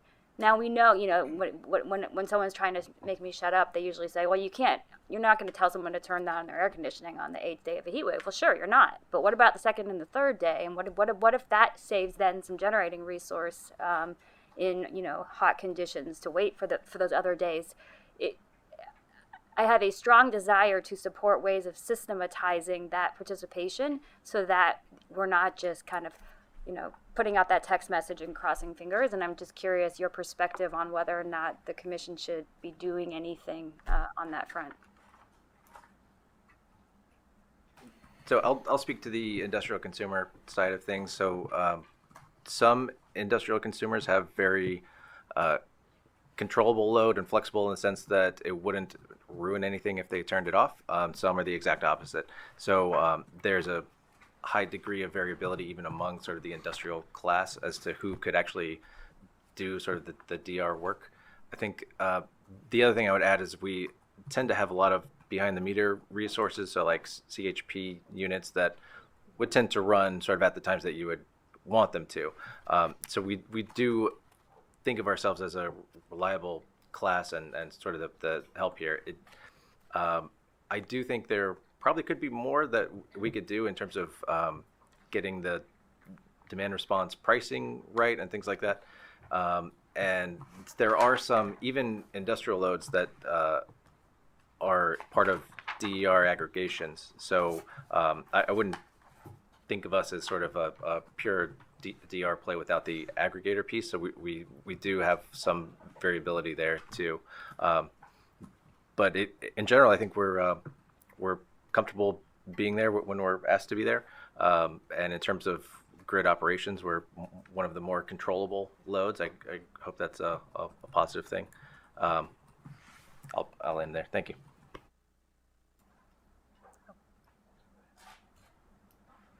So we do have some economic DR customers that are participating all the time, not waiting for the emergencies. And it's a small number. We're not seeing the aggregate registrations yet. It seems like the customer base largely they don't want to be turned off economically, kind of anytime they want it to be something important, so I think the struggle that we have, like what had happened with the heat wave this summer is, it was fantastic that the state programs and the utility programs came through with so much additional help, but it was difficult to operationalize and translate. Okay, the state got the Navy to pull offshore, these days, these hours. They got the ports to go offshore power these days, these hours. How many megawatts does that translate to? And it took a couple days experience to really try to be able to quantify that. So that's been our ask with the utilities in the state is, moving forward, if it's possible to operationalize those and register any of it into either our normal proxy demand resource programs or in our reliability demand response emergency programs, if they were registered and enrolled, it would make it much easier for us for planning purposes. So I think that's probably our main concern. It was very, very helpful, but we would like to be able to plan for it and know when it was going to show up. But probably the only other thing to mention related to the heat event was, given it was a holiday weekend and that there were a lot of big industrial customers as part of those programs, we weren't always sure what the behavior was going to be over holiday weekend. And so what we found out was, some of the big industrial customers said, oh, well, if we're going to be shut down during these hours, maybe we'll just shut down for the weekend and we'll go home. So the load was already off, and we were getting closer to those peak hours, and we weren't necessarily going to see additional relief during those times. And that also made it difficult for the operators to plan. Yeah, thanks. Yeah, I was going to be saying, I think there's a lot of wood to chop in this area, and I think there are like 2 or 3 different ways that we need to kind of shift our thinking at NERC around how we model demand side resources into our assessments. There's this one level, the economic ones. I think those are very straightforward, and we pretty much fully capture those in the assessments we do today, so far as we understand them. I think this question around kind of how to treat emergency demand side resources is a great question. And I think there's a lot of learning out of the California event around durability. I think we all kind of thought about, on the third day of the heat wave, the air conditionings are coming back on. But that text message on Thursday was 7 days into the heat wave, and there was a phenomenal response to that. So we need to understand that better. I think one of the things that we don't want to lose sight of, though, is that we have a paradigm, right? That there's load out there, and we need to organize the electric system to serve it. And at some point, we need to twist that on its head and say, we have an electric system that's shaped like this. How do we shape load to match the production, right? And so you think about, when do you charge electric cars? Well, it's going to be very, very different in a system that is solar, it has a heavy component of solar, than one that doesn't, where you'd rather have the load overnight. And I think there's, again, this is probably more retail rate design than FERC's purview, but I think how we kind of make that whole system work that optimizes from kind of the fundamental resource to its ultimate consumption is something that's evolving, right? And it's complicated because of the consumer psychology angle in this and so on and so forth. But I think there's more here than certainly I may have appreciated, 3 months ago, right before the California event. Thank you. Chair Thompson. Commissioner Clements, if I could just add a few additional comments on that. I certainly agree with Travis. I think and this from the state perspective, the industrial customers, I think, do a very good job engaging and enrolling in the demand response programs. It's really on the residential side, I think, where we have seen the most challenge.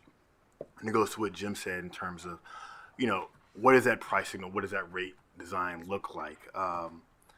Customers are used to their own personal autonomy. They want to use devices when they want to use them. They want to charge them when they want to wash dishes or wash clothing. And so how do we send that right price signal that this is when you should use these devices to either reduce load? I think is a big question. And, we talk about California, and I'll say what I said earlier. People were very responsive to those text messages on the 7th day. I'd be curious to see how that happens if this is a continual occurrence, right? And do people still have that same desire to shed load or cut their demand to benefit everybody else? And so I think these are just considerations we have to keep in mind. Thank you. Go ahead.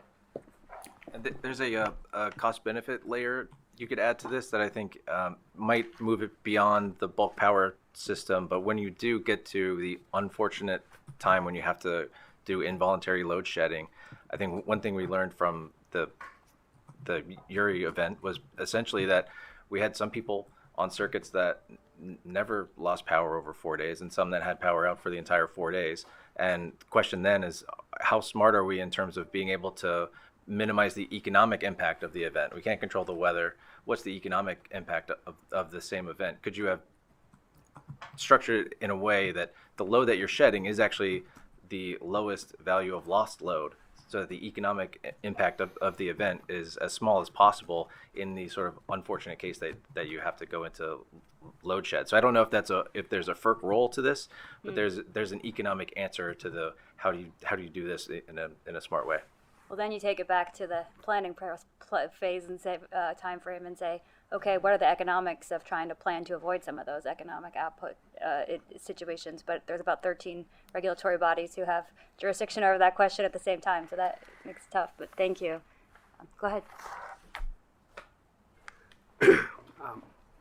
We think this is an extremely exciting area. When you asked the question, I got like Commissioner Phillips was when he woke up like a kid on Christmas Day. We are piloting a few residential demand side or demand response programs. We started it through last winter. We are a winter peaking utility, had some pretty good engagement with our customers. Industrial pump stations, we're working with a number of different industrial loads. Same thing, they're all in, not just from an economic standpoint, but also how do they help the environment? How do they help us meet our capacity and energy needs?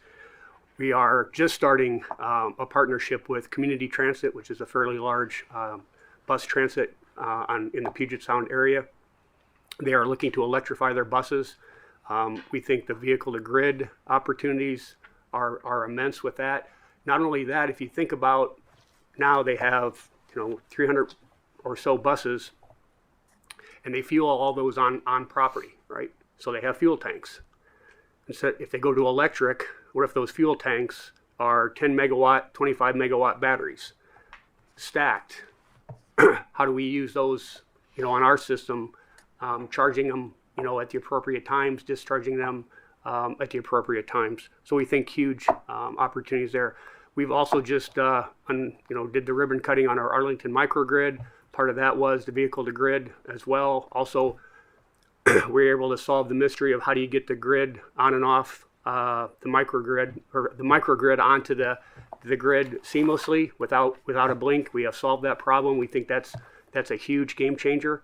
So we see that and we're being a good step forward in how we can utilize microgrids both for resiliency as well as arbitrage on pricing and for capacity and resource adequacy. And we've got 2 more projects that we are engaged with in the tribes, the Tulalip tribes, on 2 smaller microgrids. So again, I think we're just touching the surface with the capabilities that we have on our demand side. Thank you, Mr. Hollow. Thanks, appreciate it. Thanks, Commissioner Clements. Commissioner Christie. Thank you, Mr. Chairman. I want to start with Mr. Peeler. And Mr. Peeler, Duke's in North Carolina, that's where you started. You're in Florida. Those are 2 non-RTO states. You're in Indiana and Ohio. Those are RTO states and PJM. And I want to ask you about something you said. You said in your view, if I understand what you said, if I say it wrong, please tell me.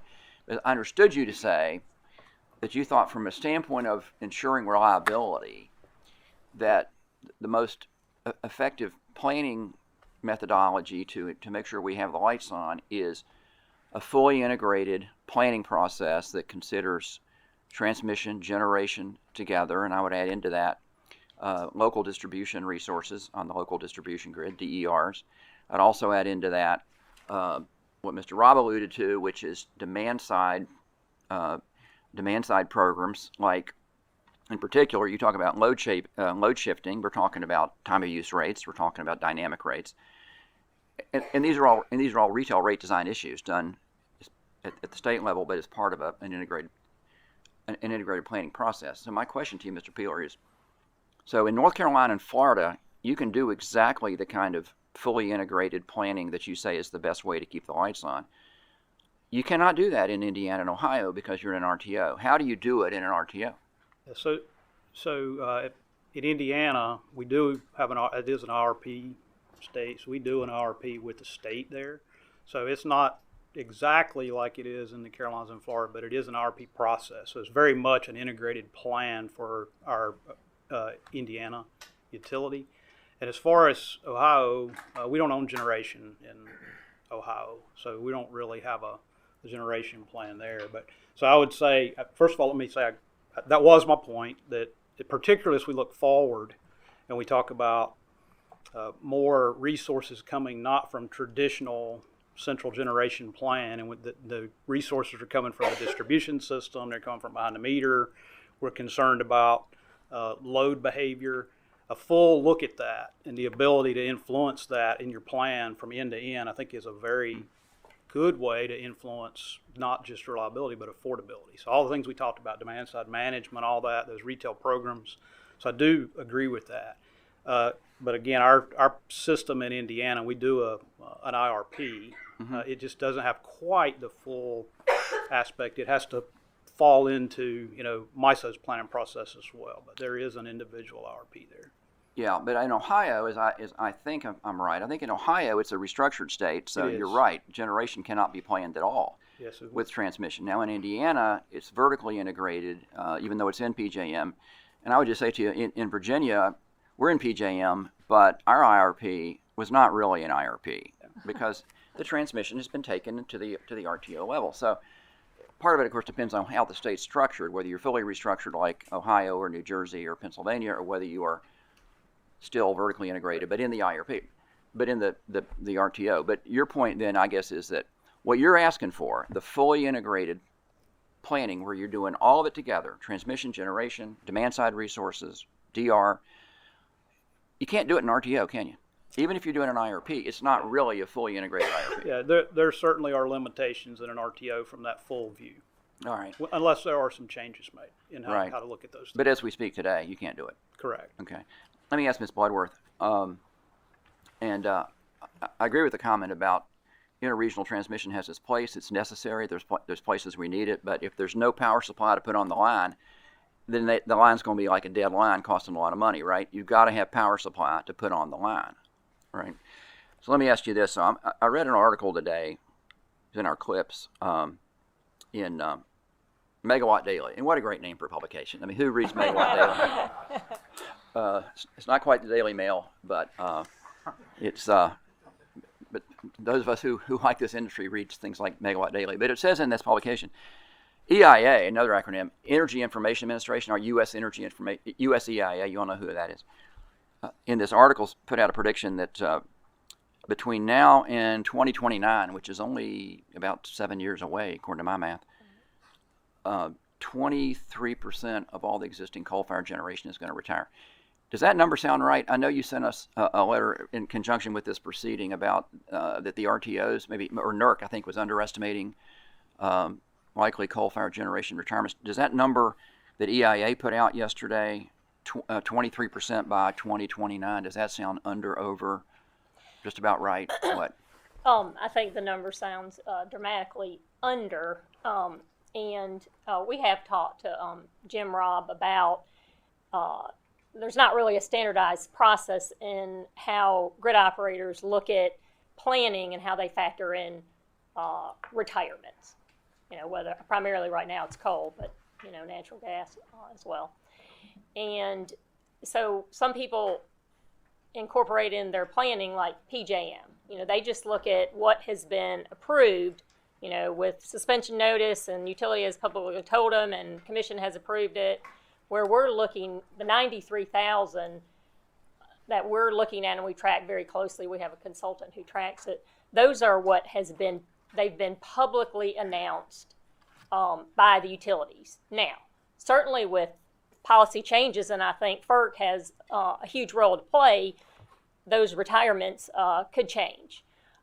Related to, and I'll let Jim Robb speak, you know, their number was about 25,000 because they were looking at confirmed and we're looking at announced. The 93,000, again, in less than 9 years, it does not include the 6 environmental regulations that EPA is going to move forward. That certainly can accelerate that 93, but we think the 93 is underestimated. And that's why we think it is so critical for FERC, certainly NERC, grid operators, to recognize that this problem exists, because once that coal plant is gone, it's not coming back. And we're losing essential reliability attributes and these other attributes that technology right now, maybe they can in the future, but they cannot replace at the scale that those units are going to leave the market. And that's why we think there are other things that FERC and others are going to have to do while we're coming up with market reforms, and why we determine how we incent essential reliability services, but also the attributes that are going to be needed in the short term, and that may change over the longer term. That's it. Yes, Commissioner Christie. Commissioner Phillips. Thank you, Mr. Chairman. I want to start with the conversation that you were having with Mr. Christie. You talk a lot about retirements, and reliability must run policy. That's something that FERC should investigate. It's a little curious to me that when you hear people talk about this issue, we can't even really agree on what is being retired. And so let me ask you this. Do you think that there is a jurisdictional or a reliability gap between FERC and the states on retirement policy? I think that FERC can play a large role in a common approach to how people plan for retirements, how they calculate it, how they announce it. I mean, there's confirmed retirements. We're just looking at announced and those that are at risk. Some grid operators are looking at different scenarios if the higher number related to analysis we've done on the impact of environmental rules comes into place. So they're planning for if some of those are higher, but there's no standard approach. And there's not really, the other area that we think FERC could play a large role is in reliability must run. MISO calls it SSR. Our opinion is that a lot of people think that's the break glass, but if we have a massive amount of coal retirements at the same time, because a lot of these are going to occur during 2026, unless there are other policies that take place or EPA uses its discretion to be a lot more flexible, with these rules, because they know it's going to create a reliability problem. But there's not any standard, some have them, some don't. They're very short term. The megawatt is only as good as the fuel that can get there, but if they're very short term, you don't know if it's going to be a year, 3 months, you got to line up all your fuel supplies. But I think that's an area, because a lot of commissioners, state utility commissioners have always said, well, we have the RMR, we can use that. But just imagine if you were using, you had like 20 of them, they all have to go through FERC, there's uncertainty on what gets to be recovered. Okay, they have to comply with an environmental regulation, can we recover that cost? But there needs to be, because that's, a lot of people think that is the tool, and we would question whether that tool is adequate given the situation that we're in now. I'm going to move on and shift to another subject. We've talked about it a little bit today. This is inverter-based resources and integration of those resources. I know, Ms. Johnson, you talked very eloquently about what some of the challenges are that we face regarding those resources and visibility on the system. You also, Mr. Harlow, talked about it. Mr. Robb, I had a chance to look at your testimony, and you said something very interesting.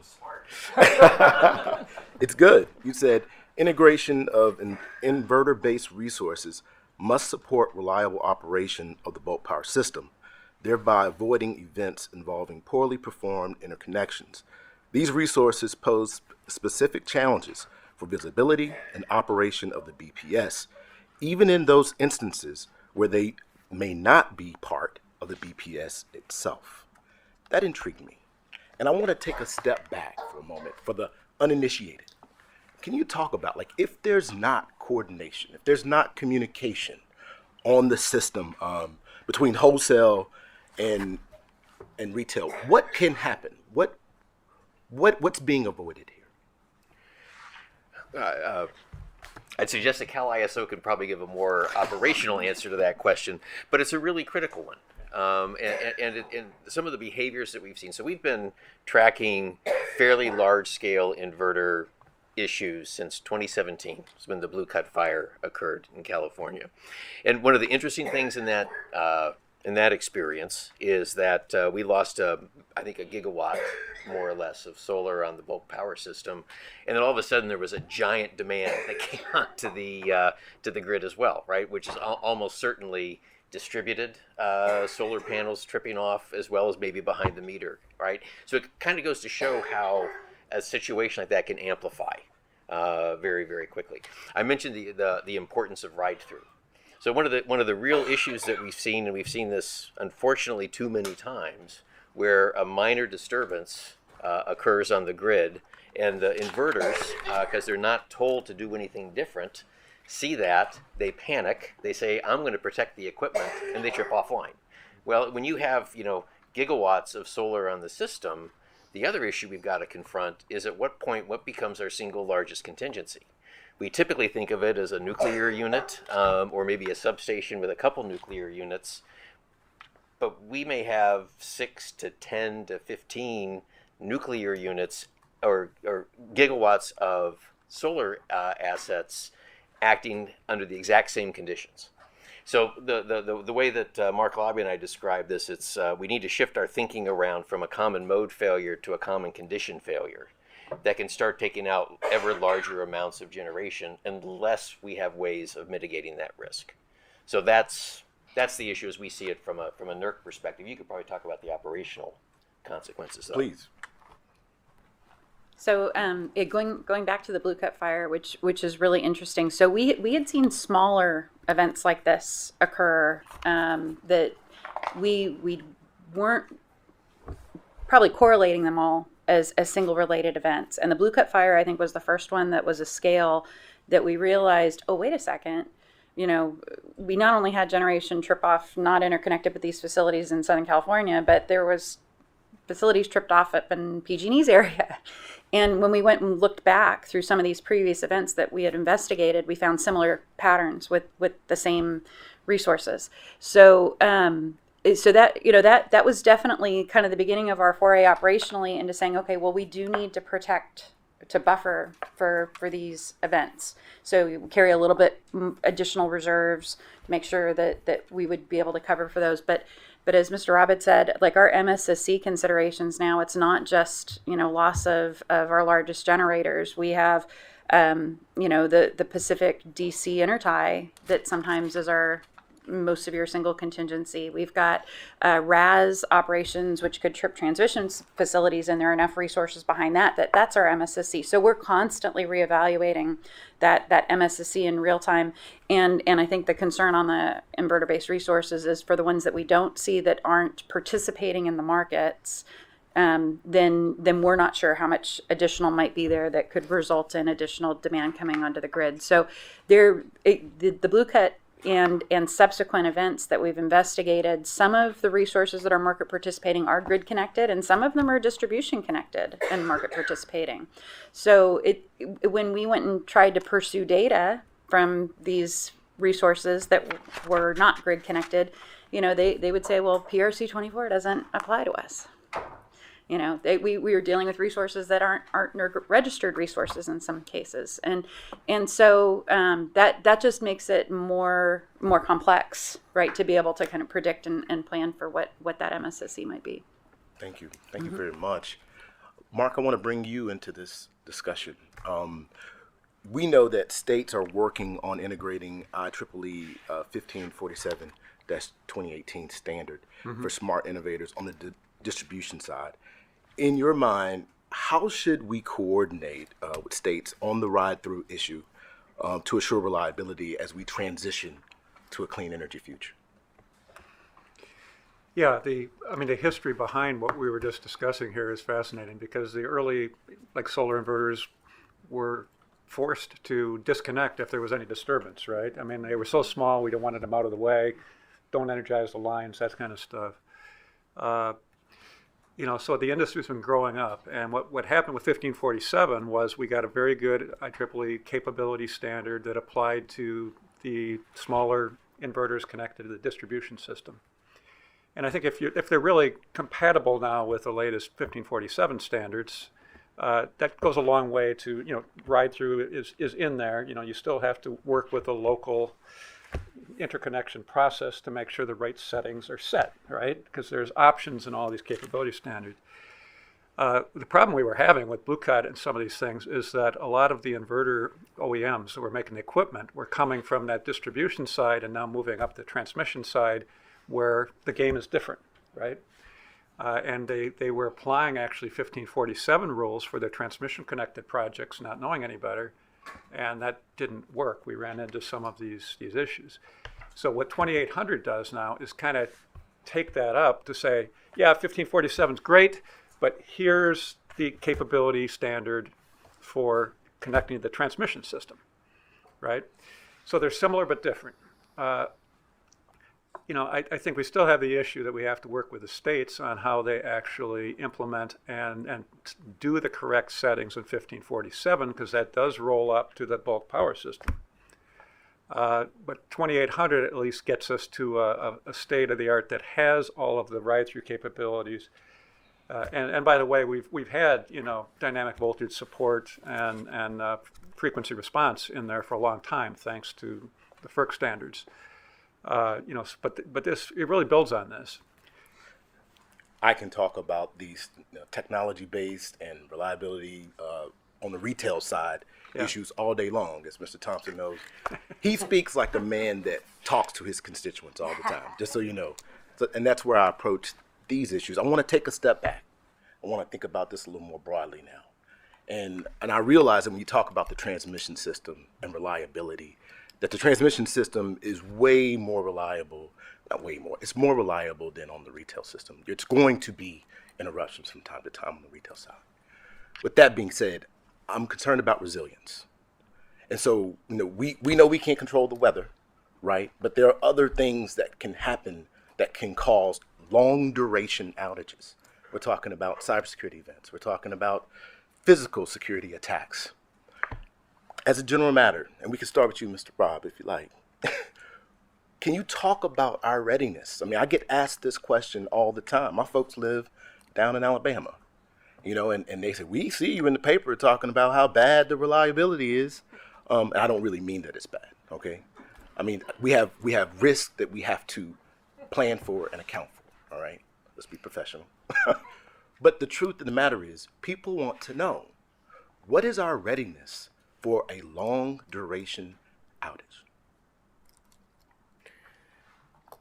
Okay, there are several questions in there, I think. I think the last one is really the million-dollar question, though, right? Which is, what can we really tolerate societally in terms of system outage? And given where we are today, and the quote that I love, I'll quote Tom Fanning from the Southern Company on this. You always have to remember that electricity is 7% of the economy, but it's the first 7%.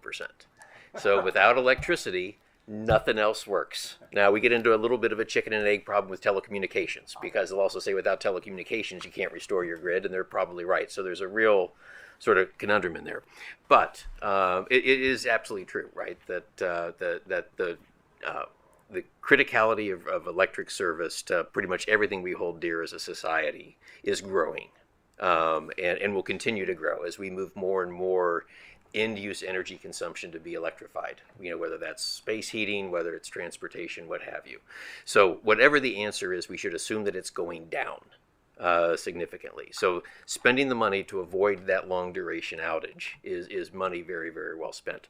There's a lot of work going on right now within the national labs, looking at the kind of changing value of lost load, and what's that kilowatt hour that you want to have that you can't have today, what's that worth. And the numbers that I've heard Granger Morgan and Joe Edo talk about are kind of eye-popping numbers, right? But they make sense to me given how fundamental electricity has become.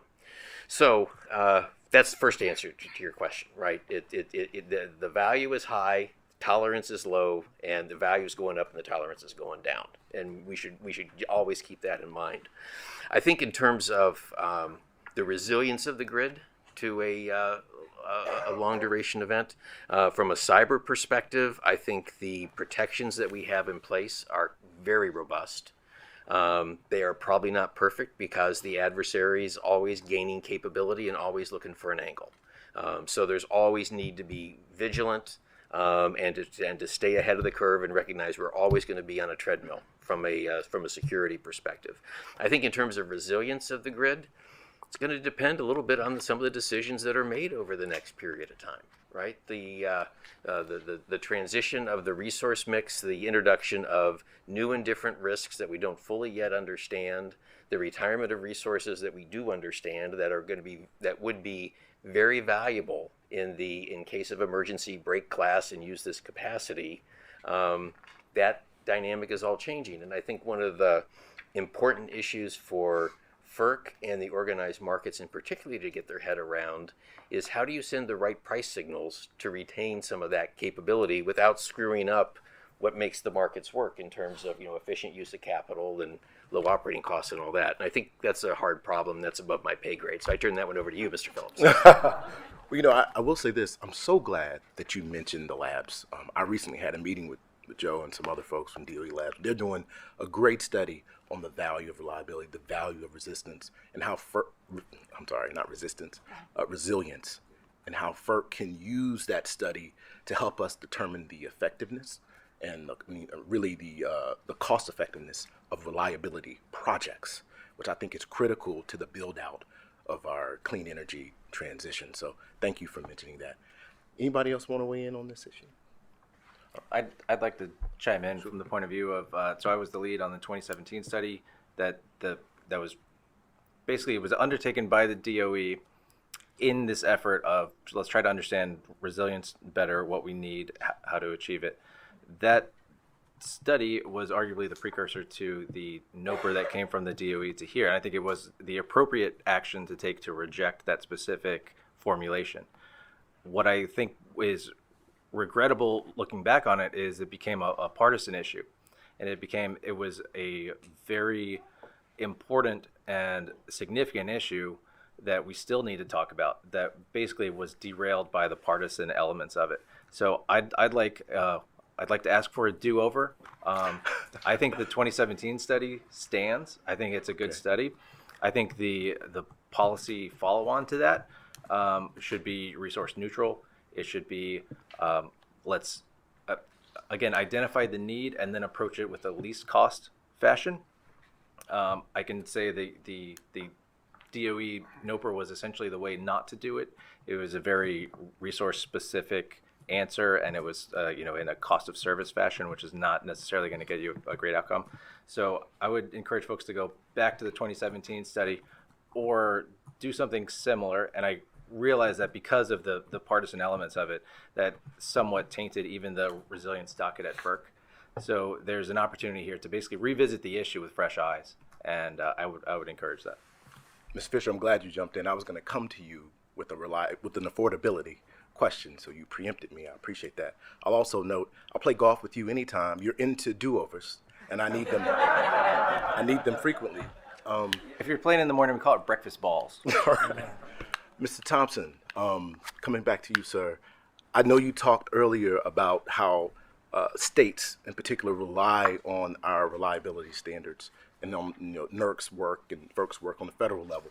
Can you talk a little bit more about the state's role and what you've done, what the commission has done in the area of reliability? In particular, I'd like to hear what you've done on cybersecurity.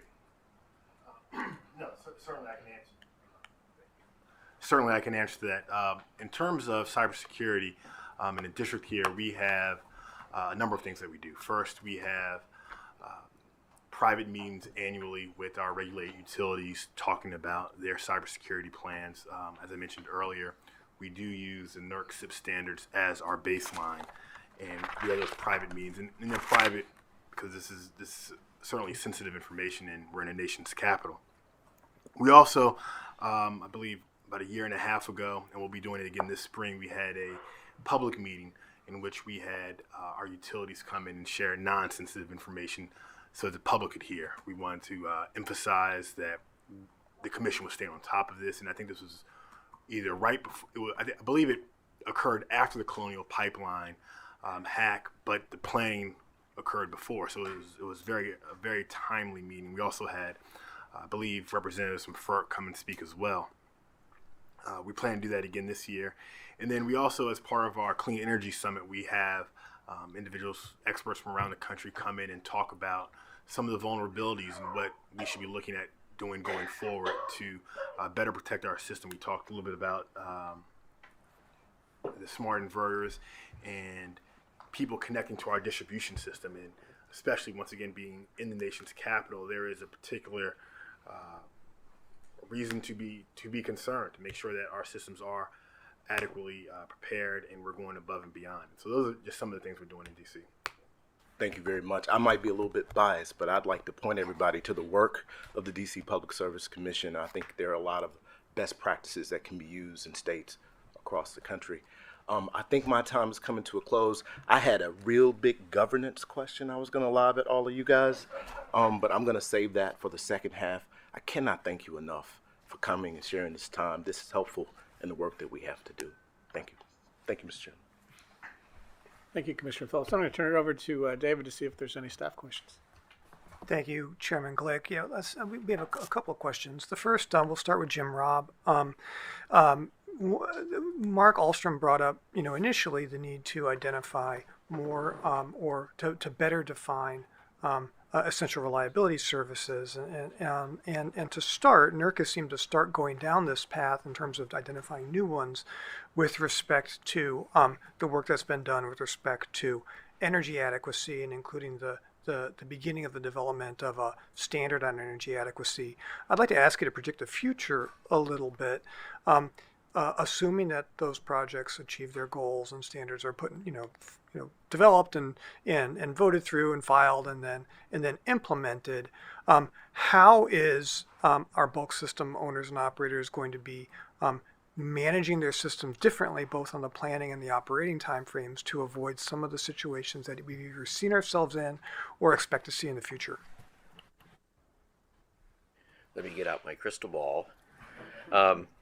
No, it's a great question, David, and I think the major difference is that when it's all going to become a lot more complicated, because they'll need to do much more hour by hour planning, modeling, simulation, not only of loads and resource availability, but also fuel, right? So there's a whole information chain in there that's going to have to be integrated and optimized over time. We've seen some great kind of examples coming out of New England, who have probably the most experience at operating in an energy-constrained environment to build those kinds of practices. I think those dynamics are going to become much more common across the country. And across the industry, and it's going to be much more finite, it's going to be much more granular, but what's going to be really, really important is that it's going to have to extend back up into the fuel supply, as well as just the physical asset itself. And that's what I see changing the most as we move forward. Okay, thank you. Eric, you have? Yeah. Thank you, everybody. Fascinating discussion. One thing I wanted to follow up on was a lot of different folks talked about the potential benefits of drilling down further into that idea of essential reliability services and defining kind of those essential attributes with more granularity. Michelle mentioned some of the good work that MISO was doing, and I know a couple of you mentioned that idea generally. So just wanted to follow up and see if any of you had suggestions on what FERC and or NERC could do to help facilitate that conversation.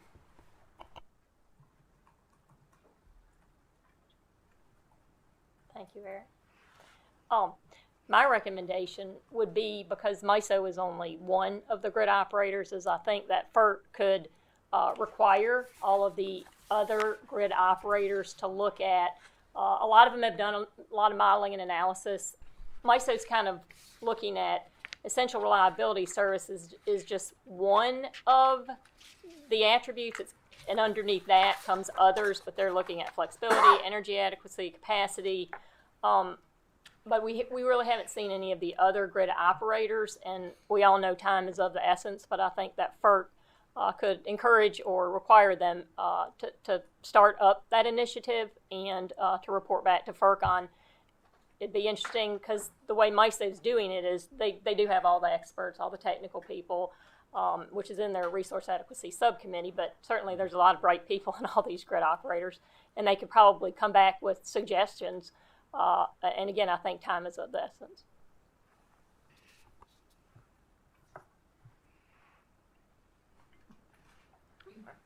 Okay, thank you all so much. I thank the chairman and commissioners for leading the discussion. I want to thank you all for participating. We've reached the end of panel 1, and we'll take a 15-minute break. It is now 2:15. We'll reconvene for panel 2 to be led by Commissioner Phillips at 2:30. Thank you so much. Give everything restored. Yeah. Nope. I'll get there. Good. It's always the tail end.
Welcome back, everyone.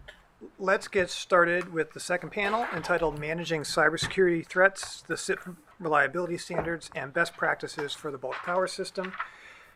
As we begin, I'd like to remind all participants to refrain from any discussion of pending, contested proceedings. If anyone engages in these kinds of discussions, my colleagues Jonathan First or Leanne Faugust from the Office of General Counsel will interrupt the discussion and ask the speaker to move on to a different topic. I'd also remind you to please activate your microphones before speaking. And then in addition, if you have an iPad or a laptop, please make sure that it does not block your microphone. And then for those watching on YouTube, please click the like and subscribe to the FERC channel. I was told to say that. During this Get panel, us to 5. we recognize how cybersecurity vulnerabilities and threats continue to evolve at a pace that tests utility cybersecurity programs, presenting a challenge when assessing whether security controls, including the SIP reliability standards, adequately respond to the latest cyber risks. We will look at the necessity and benefits of adopting cybersecurity governance programs to oversee all aspects of cybersecurity activities, including compliance with the SIP reliability standards, staffing, technology selection and procurement, and identification of the assets to be protected. Specifically, this panel will discuss how cybersecurity governance encompasses the SIP reliability standards and compliance, as well as best practices, the challenges of implementing appropriate oversight, and ways in which industry can address these challenges to improve its response to evolving vulnerabilities and threats to reduce the risks to the bulk power system.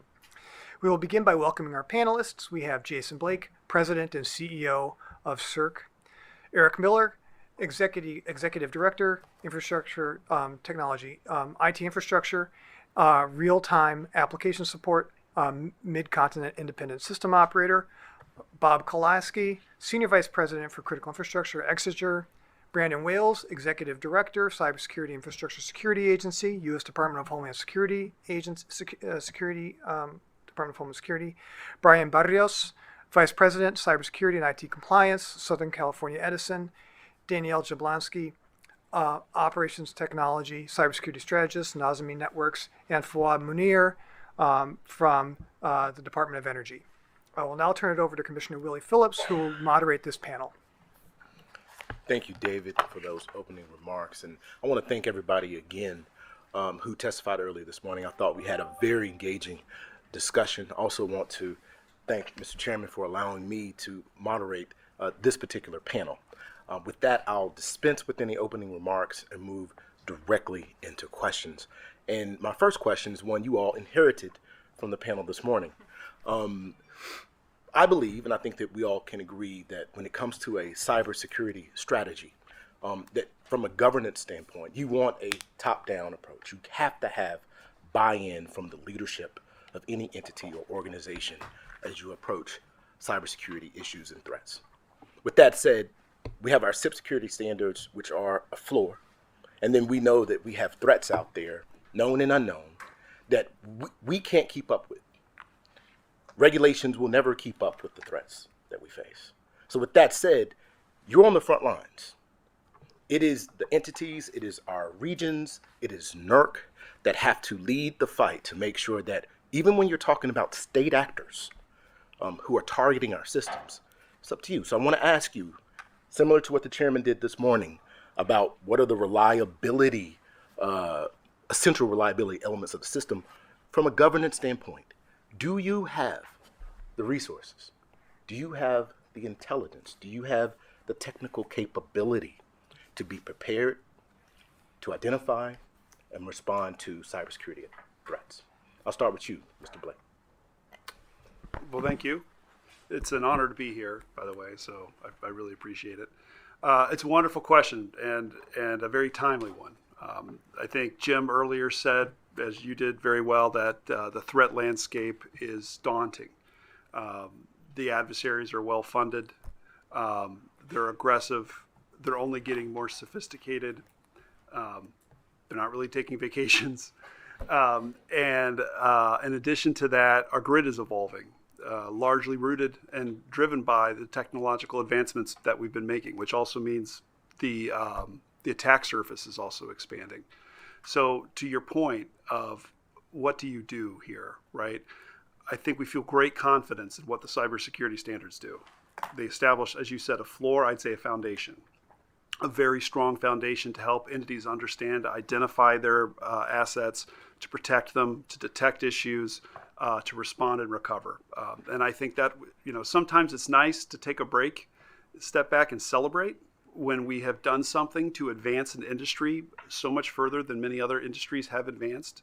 And that is something that this commission, I think, can take great pride in when you look across and where this industry is today. Now, are they perfect? Can we rest? Neither. We are not perfect, and we cannot rest. And you have to understand that concept as you move forward. So how do you do that? I think you go in with the larger vision that you're talking to and speaking to. I'm sure we'll get more into it, but you have to have that overarching framework to make sure that you are constantly striving your organization to advance and to meet the security challenges of today and of tomorrow. It's not enough just to try to achieve baseline compliance. The reason being is you're kind of establishing a program that is only aspiring to do what is mandated, and I can go off on that for a little bit, but what you're wanting to do is try to drive a continuous improvement mindset where you're really advancing and pushing people. As to the manpower issue, it's very insightful, and I think it's real. I think that is something that we have to be very mindful of. The amount of work that is required to effectively achieve these programs, it's extensive. And I think it was Jim Robb said that there's no finish line, right? It's a journey. So making sure that you have a workforce that has the expertise and sometimes just the volume to be able to work these tools, it is critical. Thank you. That is an excellent start to the discussion. Mr. Miller, would you like to add what MISO's doing from a governance perspective, and what are your just general thoughts? Thank you, and I appreciate the opportunity to participate in the panel today.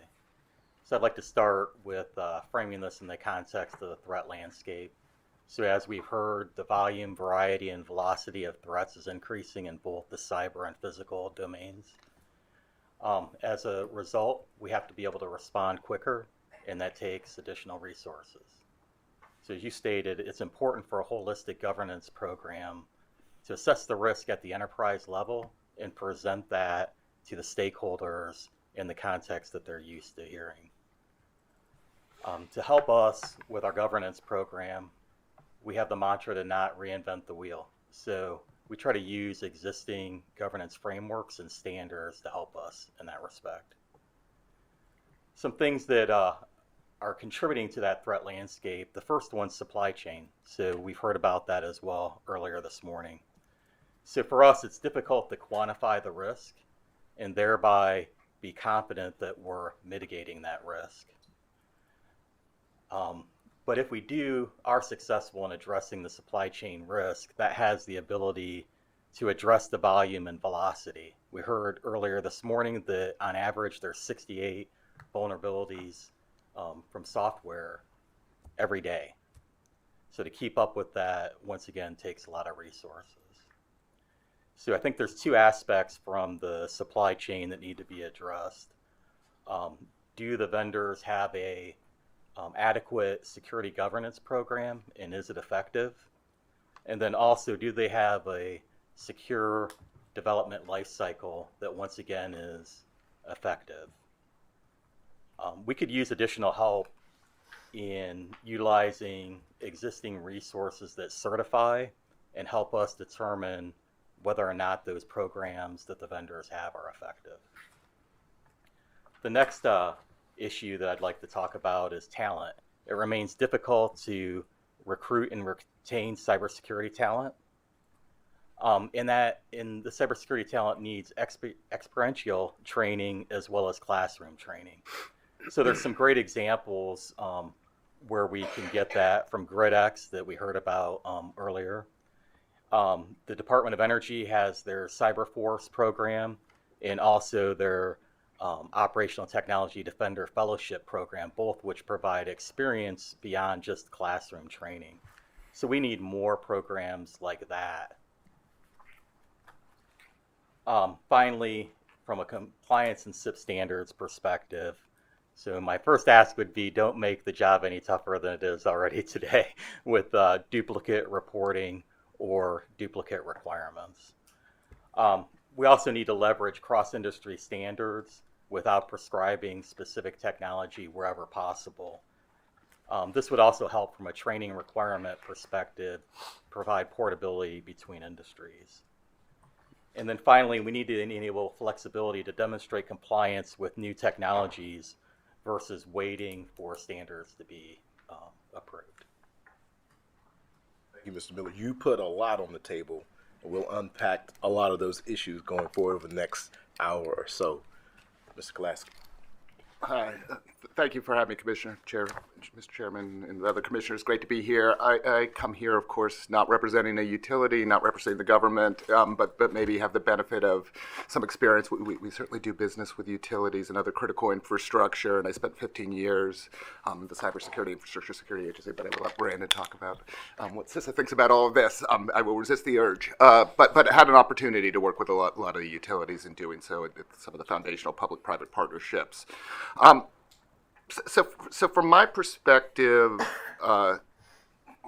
what you want to see when you're doing enterprise risk management and you're bringing cyber into your enterprise risk governance structure is the tools to bring that in to make risk-based decision-making for the utilities. And, I think about it, you need to have information, you need to have incentives, you need to have processes and governance, and you need to have alternatives when you decide not to take up certain risk. And there needs to be all of that then to go into the question of can you make a cost-effective risk reduction decision on behalf of the consumers? And again, I don't want to talk on behalf of utilities, but that's kind of the decision making. The company that I work for is very much in the business of providing risk information to help make decisions, and we bring data and technology, new tools and processes, and hopefully innovation to get better decisions in the hands of the decision maker. I focus most of it, my work on what Eric was just talking about as it relates to supply chain and the core digital technology, because when we're talking about cyber vulnerabilities, if you start with a better core digital technology and processes by which the technology is maintained and developed and maintained and substituted and things like that, then you're likely introducing less cyber vulnerabilities into the system. I think it's important for the NERC standards to grapple with how you can incentivize buying the safest technology, their technology that's not undermined by undue foreign ownership and control, where there are known, the provenance is known, and this, of course, counts for hardware and software around the core elements of the bulk system, as well as firmware related to that. And I think if you start with a better buying program and a better maintenance program over there that has good development processes in place, you're a long way along the journey to having more cybersecurity in place across the grid systems. Looking for the opportunity, particularly now as more money is being put in through infrastructure investment to incentivize buying less risky material, I think is an important element of this. Thank you for your perspective. Mr. Wells. Thank you for the invitation to appear before the commission. We've obviously had a long partnership between CISA and FERC and want to maintain that because we do think that it helps strengthen the overall security of the grid. I think I'll start with where you did, which is kind of governance. And we really believe that, as mentioned earlier, that's really foundational to effective information in cybersecurity. When we think about cybersecurity, that's really made up of people, processes, and technology. And you need all three working together. And a governance process allows you to make decisions within that. Are you investing in the right technology? Are the processes you have enabling that technology to give you the security outcomes you desire?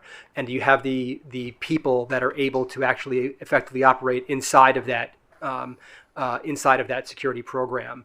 And when you don't have a governance process in place, things get out of whack. You begin to think that technology can solve all your problems, but it won't. Because as noted earlier, with something like 68 new vulnerabilities coming out a day, how do you make decisions about where to prioritize your efforts? How do you ensure you're getting the maximum security outcomes that are required given the resources and scale of investment that can be made at any given time? So I think particularly where we can come in is helping people understand what that risk environment looks like, and how do we inform people's understanding of where they should be investing their time.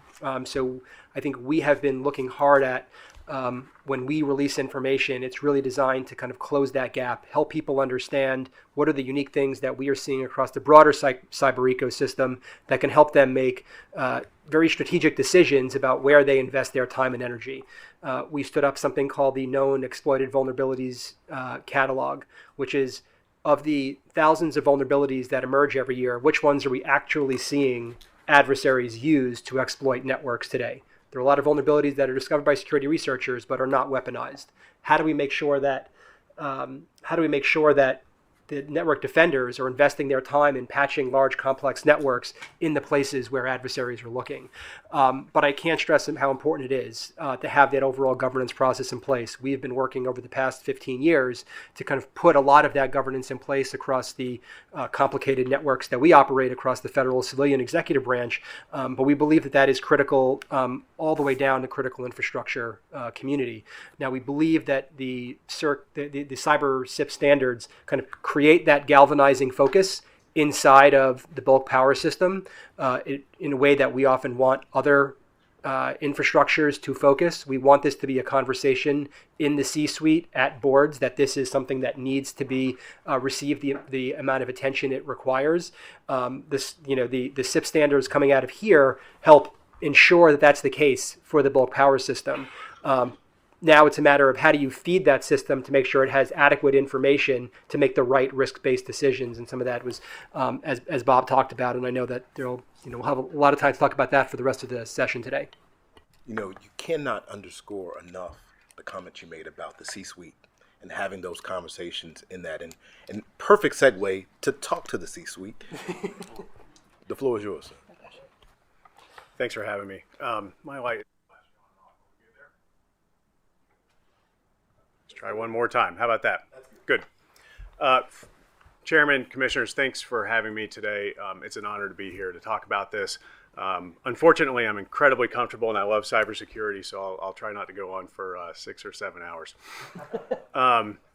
Governance, to your point, is absolutely critical. And if I step back and look over time, I think the panel before us was an indication of how much our industry is changing. As an operator, as a customer, and frankly, just a citizen of the U.S., a citizen of the world, I'm extremely excited about where our industry is going. Someone said it's super excited to be here. I think you were joking previously how excited you were in the morning. I feel I wake up that way as well. So the industry is going in fascinating places, and it's going to be great for the United States. It's also going to present challenges that, frankly, our industry hasn't seen over the last 100 years, and that conversation indicated that. Distributed energy. The ways that we connect things. So many things, we call it often IT, OT convergence. Many things today that are big iron from our model of generation, transmission, distribution are becoming digital assets, right? And so I think on the big scale, what we have to do and why governance is so important, we have to make sure that we're adhering to our principles as we move forward into this new world. And I think the opportunity is ours to ensure that we're doing it in a way that maintains the level of reliability and resilience that all of our customers and stakeholders want. Our governance program is built on 3 pillars. The first is ensuring you have a layered defense. There's a lot of things to protect against. I think the previous talkers have highlighted the changing threat, which I totally agree to. A stat I saw the other day is the number of vulnerabilities on an OT system, so like an ICS industrial system. The industry is roughly aware of double the amount of vulnerabilities this year than there were last year, right? So that part is changing very much. So you got to make sure you have a layered defense, that if any layer is underperforming, isn't working, has an issue, or just the world changed, the actors changed, that you have multiple layers of defense to come into that. The other piece to us is people. Nothing's more important than people. I often feel the people in our industry, the people in cybersecurity, we talked a little bit about the talent topic.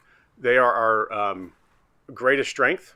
They can also be our biggest target. And actors as advanced as systems are, often come down to one human trying to convince another human to do it. I hate to oversimplify a very complex topic that way, but it often comes down to that. So under the people umbrella is training, ensuring we have the right people, enough people, some of the things previously mentioned. The last pillar for us is partnerships, and I think this conversation today just indicates how much we've come as a community, but I would argue we have much more to do. I was talking earlier about DHS and CISA's relatively young agency, DHS, coming up on a 20-year anniversary of creation. We've come so far, I think, as an industry, but our adversaries don't appreciate our constitutional lines, our public-private divide, this side of the table versus that side of the table. And so it's incumbent upon us to work together to solve those problems. And there's a whole bunch of stuff we do under there, such as intelligence sharing and other aspects. So to me, it's less about, do you have everything to do? I think it's incumbent upon us to come together, ensure we take all the lessons of the past and use those to make the appropriate risk decisions on what we all do with our limited time and resources to address this problem. So thanks for having me. You know, you're the second person in a row to mention people. And I think that that's such an, again, you cannot underscore enough how important people are to the equation, to our cybersecurity defense. In our garage coming in, there's a big placard. It was the Up for Cybersecurity Awareness Month. And it has like a very handsome superhero standing there, and it says, "Be an email hero. Think before you click." I mean, just that reminder, I was thinking coming in today, I was like, that's excellent. That's focused on where we need to be, on people. So 91% of intrusions are from a phishing click. To just give you an idea of how big of a threat surface that remains, I often joke Elon Musk can put a Tesla into space, but somehow one person clicking something is still actually a big deal for our world. So there you have it. Shout out to the FERC IT team. Mr. Blonsky. Yeah, I love the energy in the room. I echo in thanking each of you for all the work you do, not only in the very well-lit rooms of the nation's capital, but also across the nation as well. I do represent a vendor, and so I also want to thank you for having that perspective in the room. To level set and speak broadly on governance, what we see across the board is that the struggle for defining a security program, regardless of the maturity level that you're starting from, is twofold. First, nobody knows what enough looks like. And second, it's very difficult to map your internal resources and timelines to external resources and timelines, regardless of how many of those exist. A lot of great resources from the people in this room. And the way that we apply that when we talk about governance, again, from a vendor perspective, what we see in the field is in terms of 4 what I call orders of magnitude for cyber context. And context has been mentioned throughout, but I'm going to put these into 4 pillars to discuss today. The first is inventory. So contextually thinking about inventory, what you own, operate, update, and maintain is one difficult priority, again, for internal and external mapping of resources and timelines to set the context for your program. Very difficult. First step for people to get over. It's a hurdle. Second is product vulnerabilities. As has been mentioned, the product vulnerabilities released, a lot of that data is accessible, very difficult to chew on and apply to your operational facility, your purpose-built technologies, the way you've integrated those, the way you've configured them, who has access, the connectivity issues, and the people problem, who's responsible for figuring all that stuff out. So product vulnerabilities in context for each asset owner and each entity becomes, again, a difficult priority for your governance regimen to then map internal and external resources and timelines to develop any type of priority. The third one is threats to exacerbate those vulnerabilities, right? So just because vulnerabilities exist, has been mentioned, they're not always going to be weaponized. They may not always have the access points or even the potential payload from the type of actor that could access it, might not have the same capability to do with it what a worst case scenario might look like. So again, that context back to your own individual resources and timelines is very difficult to apply day to day to your security program. Given all of the capabilities that are out there, it's really difficult to say, wow, this one actor can do all of these things, and I still don't know what that means that they can do to me and my technologies. It's very difficult. And the last one is operational efficiency, right? There are all sorts of other things. I kind of joke around that we constantly repeat that the threat landscape is dynamic and evolving as if the operational status is static, as if nothing is changing, nothing is being reconfigured, nothing is being updated, nothing is being plugged in, nothing is being removed, and that's not true. And so if we can all agree that that threat landscape continues to evolve, then we also have to agree that our situational awareness needs to continue to evolve. And so when you talk about operational affection and all of the data that's in these typically data-rich, information-poor environments, there's a lot more that can be done, and that speaks directly to the operators, directly to the ICS folks, directly to the safety mandate, to the culture, et cetera. So those are the 4 pillars that I would lay out, again, that become really difficult for prioritizing across your governance structure. Thank you for those 4 pillars. Very well said. Thank you. Bring us home. Right. Thank you. Thank you, Chairman. Thank you, Commissioners. Thank you for the opportunity to represent DOE on this subject. So if, from my vantage point, governance is really an integrated set of capabilities spanning across people, process, technologies, as we discussed just now, that really enable a principled performance of security across all layers of the organization. So with that context in mind, I really have 2 thoughts I want to share. First, from the energy industry owners and operators perspective, and then from the Department of Energy perspective as well. Organizations have finite resources, and this is not just a technology problem. So this is a technology and business problem. The security practitioners or security leaders have to communicate with boards for the resources that help them build those capabilities across that organizational layers. And so it's a challenge of being not just a technologist, but also a business leader and communicating, making that business case for security. And then there are a lot of other challenges as well. But from a Department of Energy perspective, we recognize that we have a role in providing those, making those resources available that help energy utilities build those capabilities in their organization. So whether it's capabilities from a preparedness perspective, we have programs like the Cybersecurity Capability Maturity Model, where an organization can use this free tool to evaluate the maturity of their capabilities, and that can help them prioritize their cybersecurity investments. We have exercises like Liberty Eclipse and other interagency exercises that can help organizations prepare better for any incidents. We also have efforts in DOE CSER for workforce development and training, including Cyberforce, CyberStrike. We're investing in developing cybersecurity RD&D centers across the country to bring the discipline of engineering and cybersecurity together. And then last but not the least, if an incident happens, we're providing the resources, working with DHS and FBI and others to help restore. And so it's about building those resources within the organization, and we have a role as a federal government to help the sector as well. Thank you. I think each of you have raised distinct issues that I could give a follow-up question to. I mean, everything from talent, everything from supply chain, DER, incorporating those on the system. When you think about not having infinite resources, or even workforce development and training, these are all topics that I'm going to allow my colleagues to go into first, and then I'm going to back clean up and ask any questions that are left on my list after they have a chance. So I thank you for responding to me, and I'll turn it over to Commissioner Christie right now.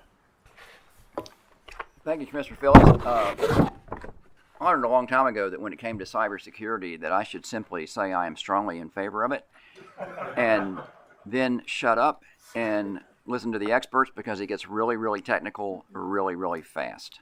And so what I'm going to do, and I've got a scheduling conflict anyway, I am going to turn it over to another expert and give the remainder of my time, whatever that is, to an expert, Commissioner Phillips, who can continue with all the great questions he's asking. I think I should say thank you. I think. Thank you. Yes, sir. What I will do, I will take a point of personal privilege, and I won't. I will turn it over to Commissioner Clements. Go ahead. Thank you for being here. You can tell we're all intimidated by you and your expertise because everyone's afraid. I'm just kidding. We're not. You're just being kind, Commissioner. I have lots of questions for you. One thought coming from the previous, well, how many of you have participated in NERC standards development? So for those of you who have experience or at least have a perspective on it, we talk about the foundational standards and then the emerging threat and the fact that the standards can't keep up. And yeah, you can find efficiencies in any process, right? You can squeeze a little here, squeeze a little there, but fundamentally when it comes to SIP standards, is that okay? Should we be trying to do something that changes the process around how those get developed with the concept of a temporary standard? Something that's a standard, so it's stronger than an alert that comes. Is there something in between, or is we're never going to catch up, and so let's just keep the processes as they are? Yeah, go ahead. That's an awesome question. Thanks. Because it's a hard one to answer. But actually, maybe not so much so. I think the understanding the importance of having a true foundation is very real, right? Where you understand your assets on your system, right? You understand which assets are critical. This is all coming from the SIP standards, right? You have an understanding of what the threat landscape is. You're working to protect them, right? So I think that understanding that foundation exists, and that foundation can be wide sweeping, right? So I think having a solid understanding of that, it's very real. And then when you hear about it won't keep up, my mind goes into kind of a couple different places. I think the first can be, we're getting smarter because of this structure that we've set up. I don't want to act like NERC and FERC saved the world with the standards, but I definitely think working with industry and establishing a very strong foundation has enabled all of us to up our collective game because everyone's doing it in the industry, and so we're sharing. And then the regions where I work, we're out auditing and identifying best practices and emerging threats and risks and challenges, right? So then when you do have things that can come outside of that scope, back to the maturation point, sorry, I'm not always a linear thinker, that sometimes it is about, because we knew all of this, now we have to look at a great example right now, are low impact assets. And we need to make an adjustment there, right? And I do believe that we get there because of the foundation. So I think that part of that shows the value. I think the other thing to be mindful of is, and to just own, is that technologies do advance rapidly, right? The threat actors, the bad actors, they're smart, sophisticated. Like these are not, me on my couch, at Saturday trying to, do something. These are people that are well funded and wanting to do real harm. So understanding that concept, it kind of goes back to the governance framework. And what that means is you're setting up a overall structure for your foundation. If I were to do a house, I like analogies, I have my foundation, right? Don't let the SIP standards be your ceiling. You want to set up to where do you want to go? Where do I want to take these programs? So then you establish this continuous improvement mindset, which also then drives in concepts such as threat hunting. I'm trying to evaluate what I know my system, and because I know that, I can then go out external, participate in different forums. The regions have a lot of forums where our stakeholders come together and then exchange notes. EISAC is tremendous in what they're doing. So the point being, it may not always be that you need a standard in certain instances, because sometimes even the certain types of threats may be more transient, and it could be tweaks in operations or things that you can utilize to address that. But what is critically important is to study and understand that threat. And I think this is probably going to go into Jim's comments early. We do recognize we have to be nimble, especially in this space. And I think that kind of goes to the conversation that Jim was having around evaluating the standards process. Because once you do make that determination, we do have to be able to move more gracefully. Yeah, I mean, to be clear, I'm not kind of asking about just if anyone else has comments. I'm not asking about do we add another layer of bureaucracy or process to it as much as what do we do with this, the reality that you've got the foundational and then you're trying to keep up, and how do you provide is just that understanding make regulated entities nimble enough and vendors nimble enough. So I like what the administration pushed and then CISA's implementing in terms of performance goals, which is sort of a nice complement in terms of standards. It's a more nimble process by which the critical infrastructure community works with the government to have a conversation. Where do we want to get to? If you're held accountable to standards and you're doing capital planning to standards, leave flexibility to achieve toward performance goals, and the process by which, so it's critical infrastructure wide, but could it be industry specific as well? And that's just a more nimble process to say, let's adapt to the environment and let's set some aspirations for the industry at the same time. As we talked about standards as a floor. So it's an interesting model to sort of mix some of the regulatory and voluntary, and I think that's the way to go. So you're not captured by just working only through a regulatory process, but you're sort of setting aspirations by which people can point to, we're going to spend additional money as a utility because we want to hit these goals. Mr. Miller? So I think there's would be benefit in trying to adopt existing frameworks and build on those or existing standards. So one example is the NIST cybersecurity framework. So it's very easy to understand. It starts with just 5 areas. The first one being identify, and we've talked about that already, about taking inventory of your assets and how they're communicating. So at a very high level, it's very easy to communicate to across the spectrum. NERC has mapped the SIP standards to the NIST cybersecurity framework, and other standards and regulations have been mapped as well. So it gives you a place to normalize what your control framework is to enforce, and it's broader than just the SIP scope. So we have to look at the entire enterprise to make sure that something doesn't impact our corporate network that somehow finds its way into the SIP space.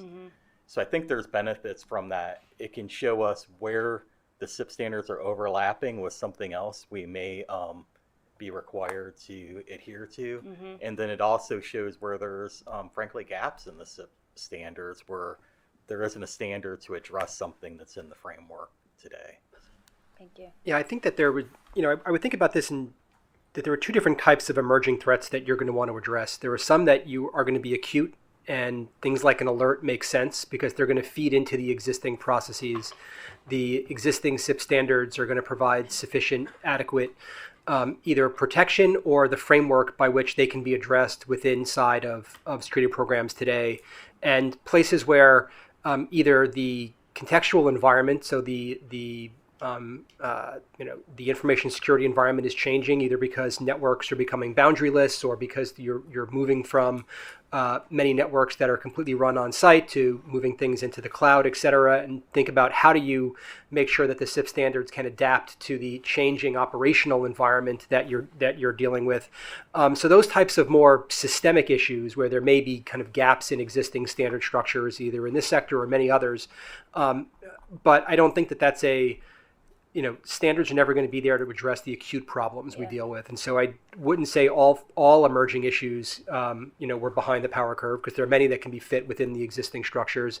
And that's where I think things like the cyber performance goals that we released a few weeks ago help provide a way to think about cost benefit of those investments within the NIST cybersecurity framework. How do you continue to say, am I getting to the security outcomes I want? But I do think that there are potentially a class of emerging issues that really test the foundations of what we are doing, and to say we may need new areas that the existing way in which the existing frameworks don't sufficiently capture the complexities of the network environment we deal with today. They don't capture they don't capture sufficiently the third-party risk that we're dealing with today because of supply chain risks and concentrated dependencies inside of third-party suppliers. How do we address those in new ways? And it may be new rulemaking, or maybe there are a lot of other tools that we need to use to begin to capitalize and address them. Thank you. Mr. Meunier. So I've got two quick comments. First, I think I agree that there could be operational efficiencies in looking at the standards development process, but I think standards should not be substituted with alerts and other guidance. There's a different role, different rigor, and different process. Second, I think this also raises an important point, which is, if the standards are outcomes focused as opposed to a prescriptive control, there's likely less need for short-term tweaks to the standards. Yeah, thank you. Oh. SIP's been instrumental to the success of our regulatory environment.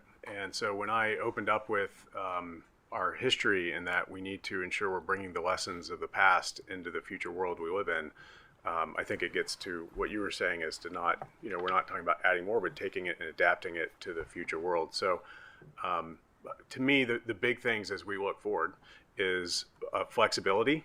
I think everyone says, oh, the threats are changing, the technology is changing. You made a comment about that. If you look at the NIST cybersecurity framework, which I completely agree with the comments on, I think there's only been probably 2 versions of it. And it's because it's kind of at a higher level and it focuses on our principles, right? And so we've had principles in the past that have brought our industry to where it is now based on resilience, redundancy. We have principles in cybersecurity that I think often the cybersecurity world has a tough time explaining in a simplistic fashion. But in the end, they're not incredibly complicated. Are we going to monitor? Are we going to detect? Are we going to have response capabilities? So I think we've got to have the flexibility to adapt to those future worlds. The other thing is multiple times during the session, it's been referred to as a floor.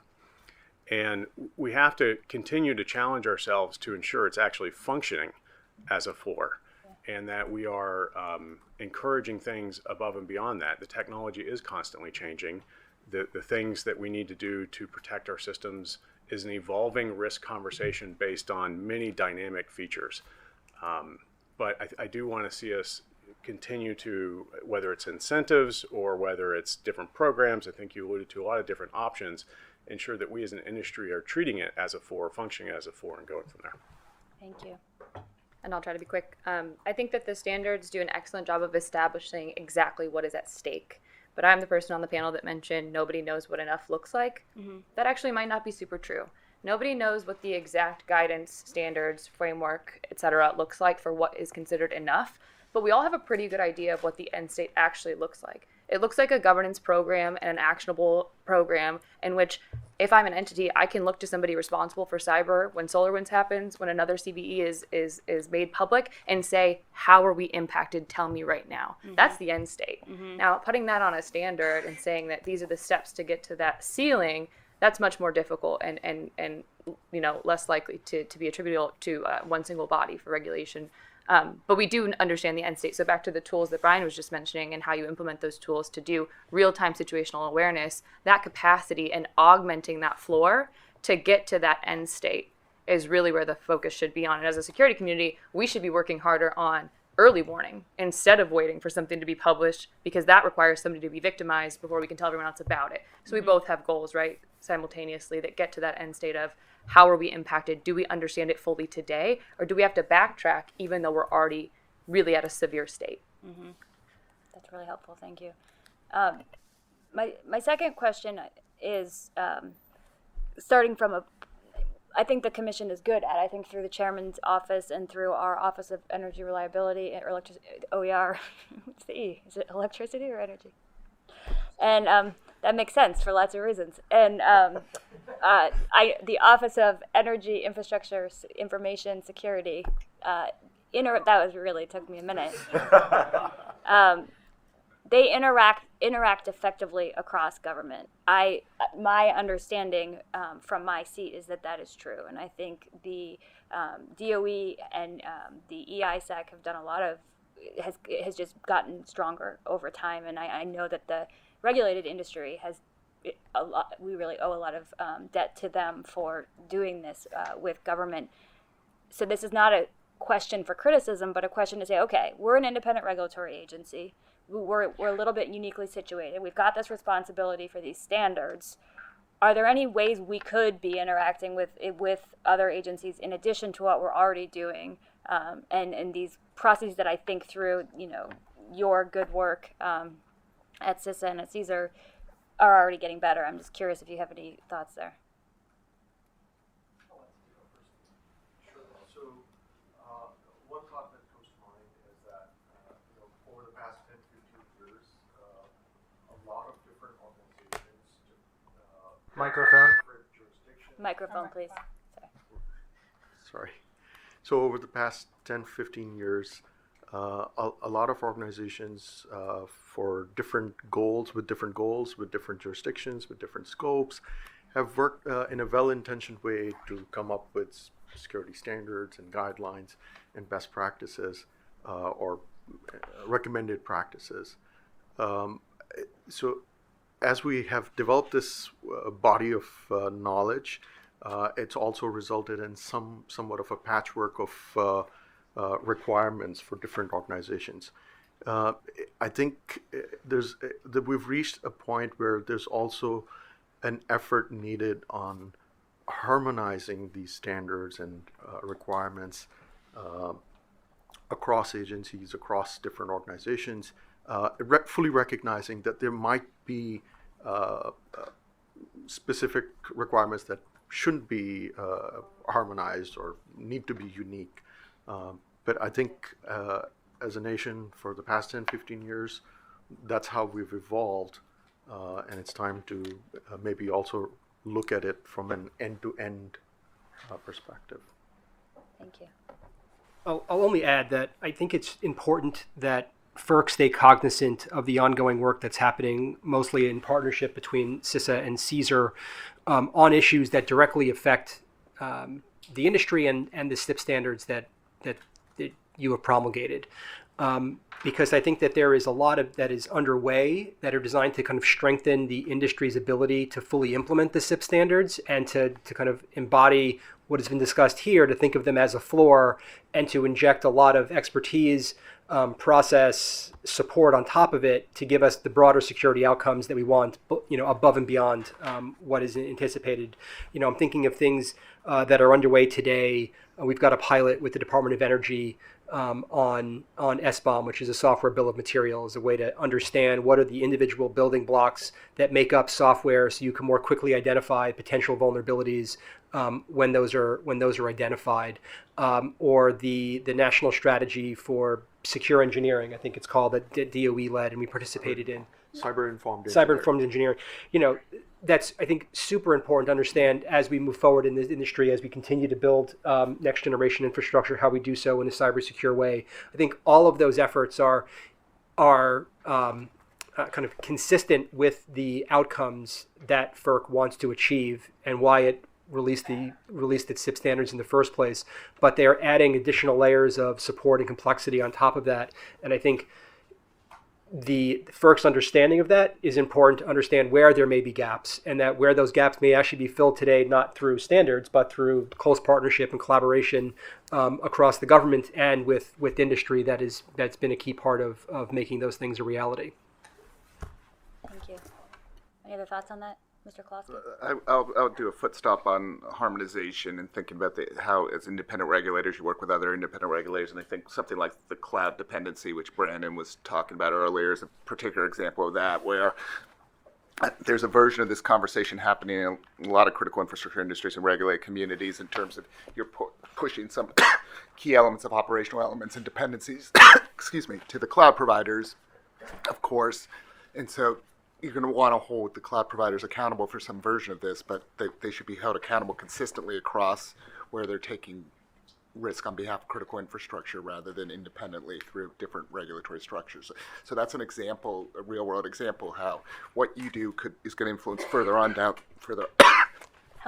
the tech chain. I will stop here and stop coughing because I'm on TV coffee. So there's a... Got your point. Thank you. There's water right there too if you need it. Can I just add too? Obviously, I'm not representing an agency, but I can't say enough about how much DHS and DOE has done.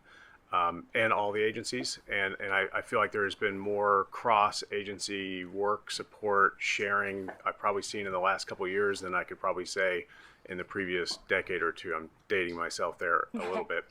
On behalf of industry, though, it is frankly our expertise that we are leveraging all the capabilities and authorities across the board. And what I hope to see is as the U.S. government, as the different authorities and capabilities lean in, industry likewise is also leaning in to take a big picture approach to solve this as one team. Yeah, that comes through. As a vendor and not as a security person, I want to kind of echo the fact that the best defenders that are the most well equipped to do this work are the actual operators of the technologies, right?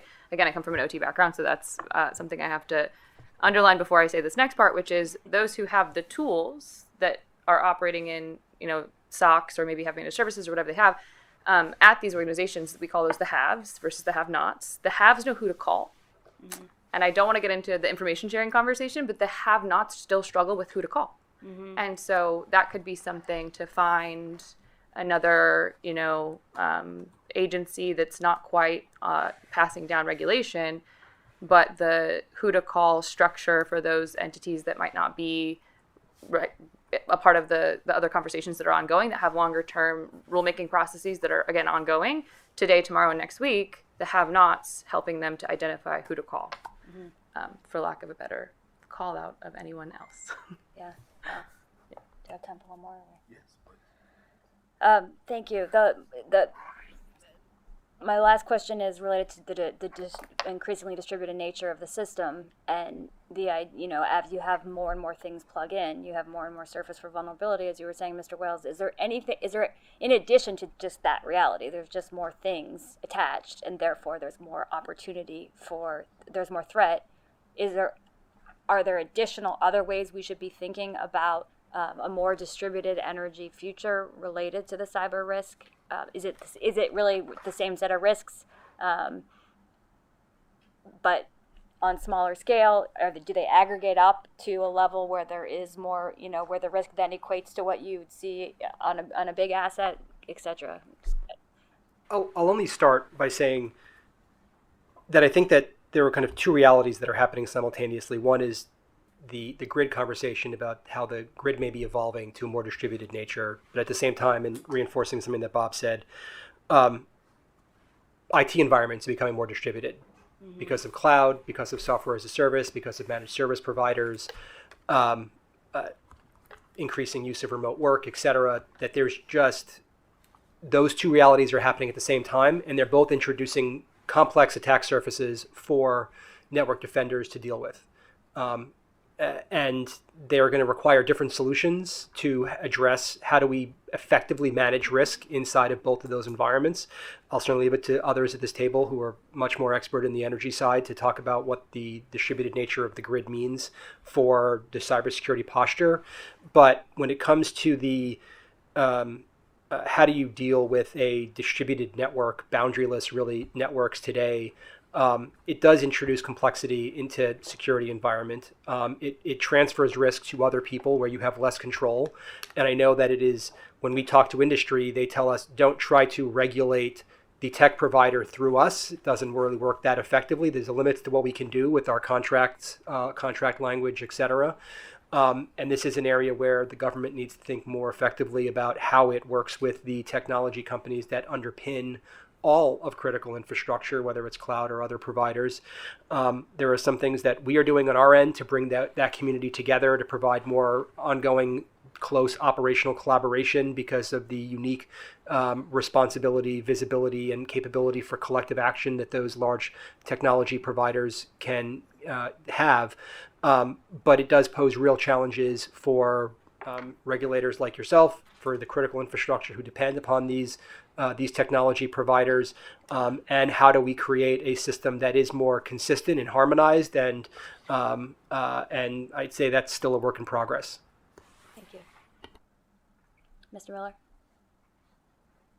Just to build on those comments, the SIP standards are primarily asset focused today, and which makes sense for the grid infrastructure But as we move to more distributed technologies in the cloud, I think there has to be a shift to focus on information assurance and making sure that we have the confidentiality, integrity, and availability of the information. To translate that, when we talk about distributed energy resources and thousands of devices, how do we trust that that device is what it said it was, and when it provides signals that we can depend on the integrity of the system? So I think that would be something to consider from the standards perspective. Thank you. Two things come to mind when you ask your question about the future nature of this and the distributed part of it. First is supply chain. And I think it really paints a picture of the changing world and how we have to adapt. If you went to go buy a control system for a major operations piece of your company, there were probably 4 to 6 companies that you could buy that from. That was a very unique supply chain concern. As we move into the future world, we will still have those, but because of the distributed nature, you're going to have thousands and thousands of other things that also could affect it that may not be in our control. It may have implications on decisions. Is it in front of the meter? Is it behind the meter? Is it my neighbor's Ford F-150 he just plugged into my house, as an example? Right. So as a consumer, it's going to be great, but it's going to open that up to very complex security decisions. And that's when I say we have to make sure we carry our principles into that world and really not budge on them. The other one is data. And this is an increasingly a concern for our company, where the things that are going to happen to enable that new distributed world will involve more data sharing than it used to. And that's important. And as a company, in many cases, we want to do that, right? We want to enable that. We're excited about that future, but we have to be very cautious about what is that data? What would that data mean to an adversary if it were acquired? Who is it going to? We're getting data queries for what we consider sensitive data from government entities, right? And then is that government entity going to turn it over to maybe a third party or others, or is it centralized in a way that we would be uncomfortable? So I think it's going to raise a lot of core questions about what data do we really want to protect, and how do we ensure the security around that, and then minimize opportunities for threat actors to acquire that and then use it against us. Thank you. Mr. Muneer. Thank you. So as the grid evolves, yes, from our vantage point, there's new technologies, and it's not just new technologies, it's also new stakeholders. So if you look at the EV space, you've got some unique manufacturers that should be part of the conversation. You've got integrators that should be part of the conversation. So the attack surface is increasing. And so from a risk perspective, we need to prioritize that. And at the department, we are working on a number of initiatives to do exactly that. So we're working with the National Renewable Energy Lab, NREL, on a project where we are modeling an environment where most of a region, a city's source is renewable, energy source is renewables.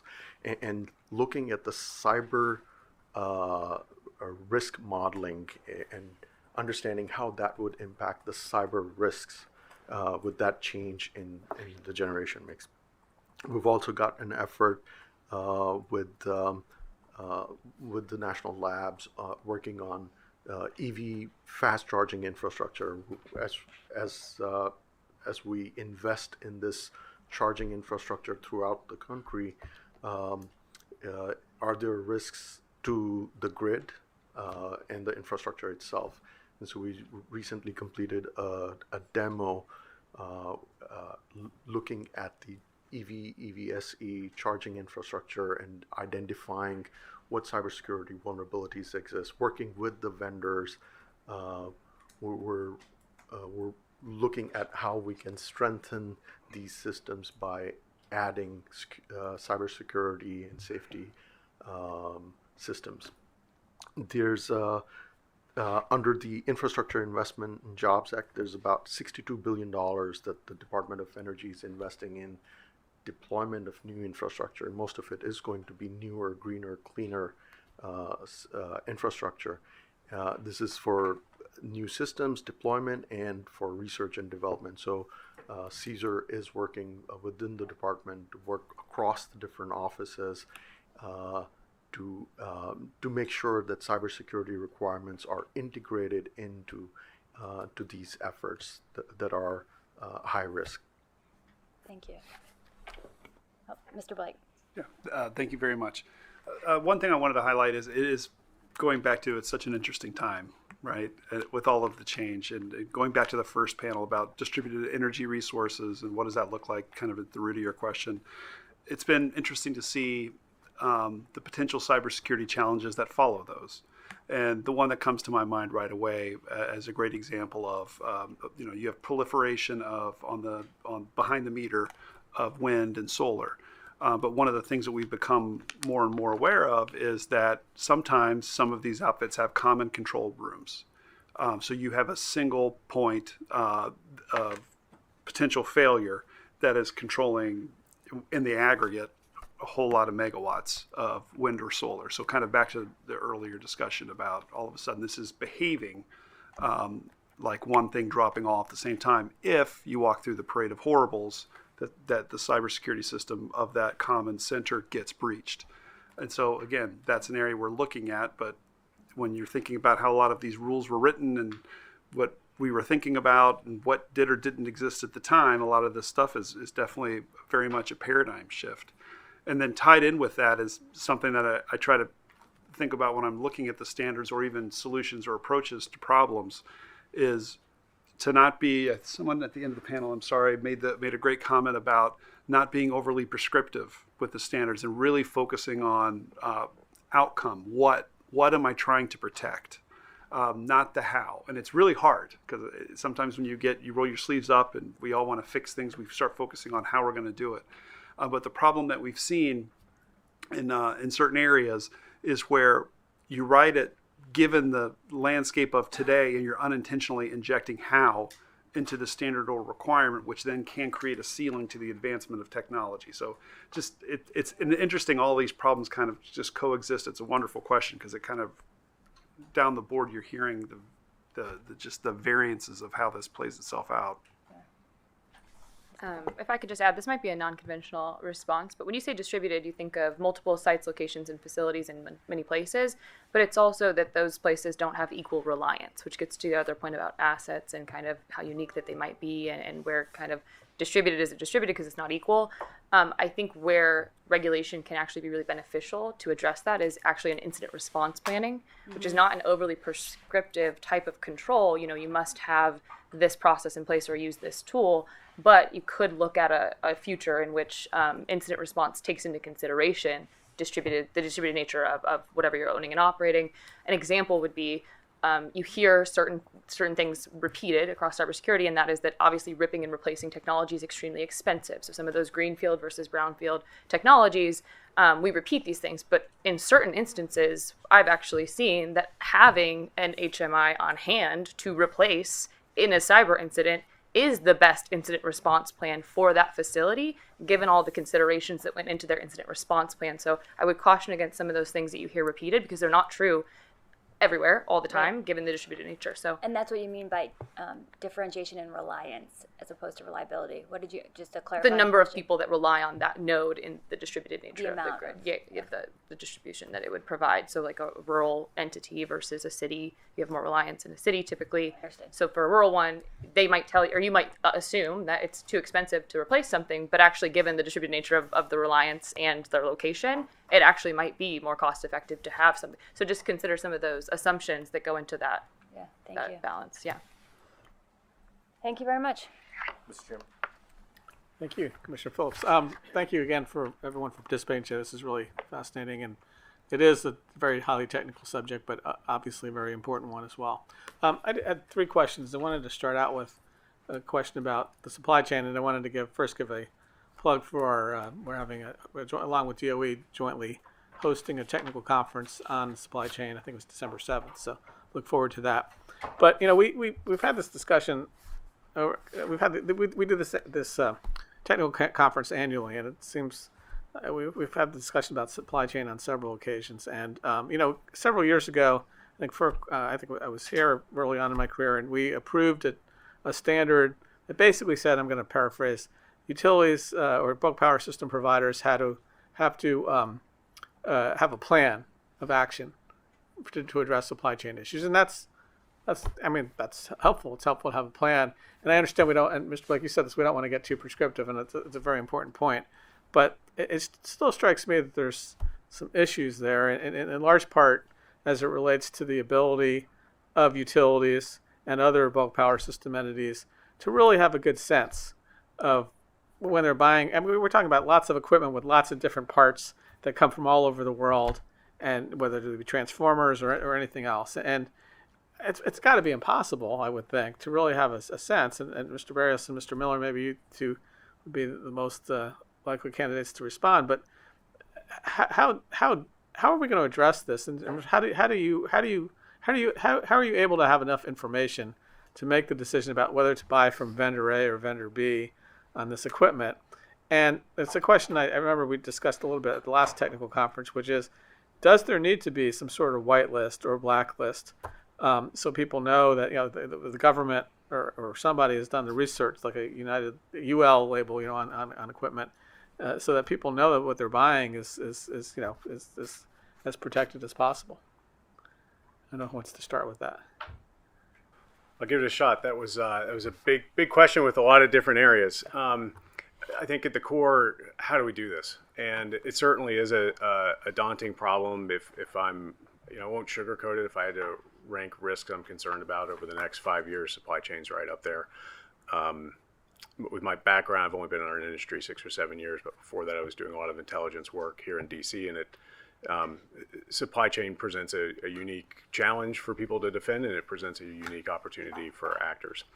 A couple things that are happening that I think will enable this risk to go down a little bit. I think earlier, this acronym, if you've heard of it, it's called SBOMs. It stands for Software Bill of Materials. And it simply means that as the world becomes more digital, as the things we're buying are more electronic, as we buy something, what we want to say is, tell us all the bits and pieces that are in there. And then we can take that and take further action on it based on risks that are happening in the world. Is there open source software that we became aware of a vulnerability? Does DHS have unique insight, something that we can take further action on? So I think those steps are really moving us in a good direction. The U.S. government, I won't spoil all of their lines on this probably, but there's a lot of great work happening.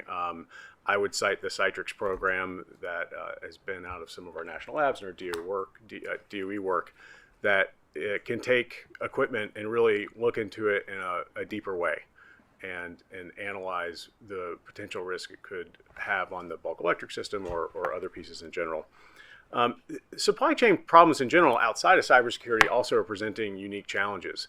And I don't need to tell all of you all about the domestic supply issues with certain pieces and where do we buy it from. And so if you have critical infrastructure who is having to make difficult decisions on, I would prefer to buy this domestically, but the market doesn't exist, I think that represents a systemic thing that is also an opportunity for not only FERC, but the U.S. government as large to help tackle.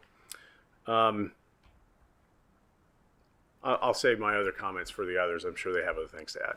Thanks. So my opening remarks, I think I touched on this from the respect on supply chain. So it's very difficult for us to assess the risk from a supplier today. Couple that with the fact that at the end of the day, we're not a very big organization. So from a buying power perspective, we don't have the leverage to try and force a large vendor to agree to contract terms. So those two things are problematic. I would say from thinking about this and kind of applying it to the cloud, there's probably two aspects to it. One, the information assurance. So somebody touched on this in the panel earlier. So how do we know that the correct due diligence is being applied to sensitive information, and that those providers are applying appropriate safeguards? There may be an opportunity to look at what healthcare did. So with the introduction of electronic health records, there is now a requirement for anybody who processes protected health information to sign a business associate agreement. And that stipulates the uses of the protected health information, and it also makes sure that they are subject to fines if they don't correctly safeguard. The covered entity in our terminology, be the regulated entity, is still ultimately responsible for that protected health information, but it does make the vendor have some skin in the game. So until that was mandated, there wasn't even the healthcare market, I think, is much larger than our buying power in aggregate. And until that was regulated, there really wasn't the teeth in it to get those large vendors to apply to it.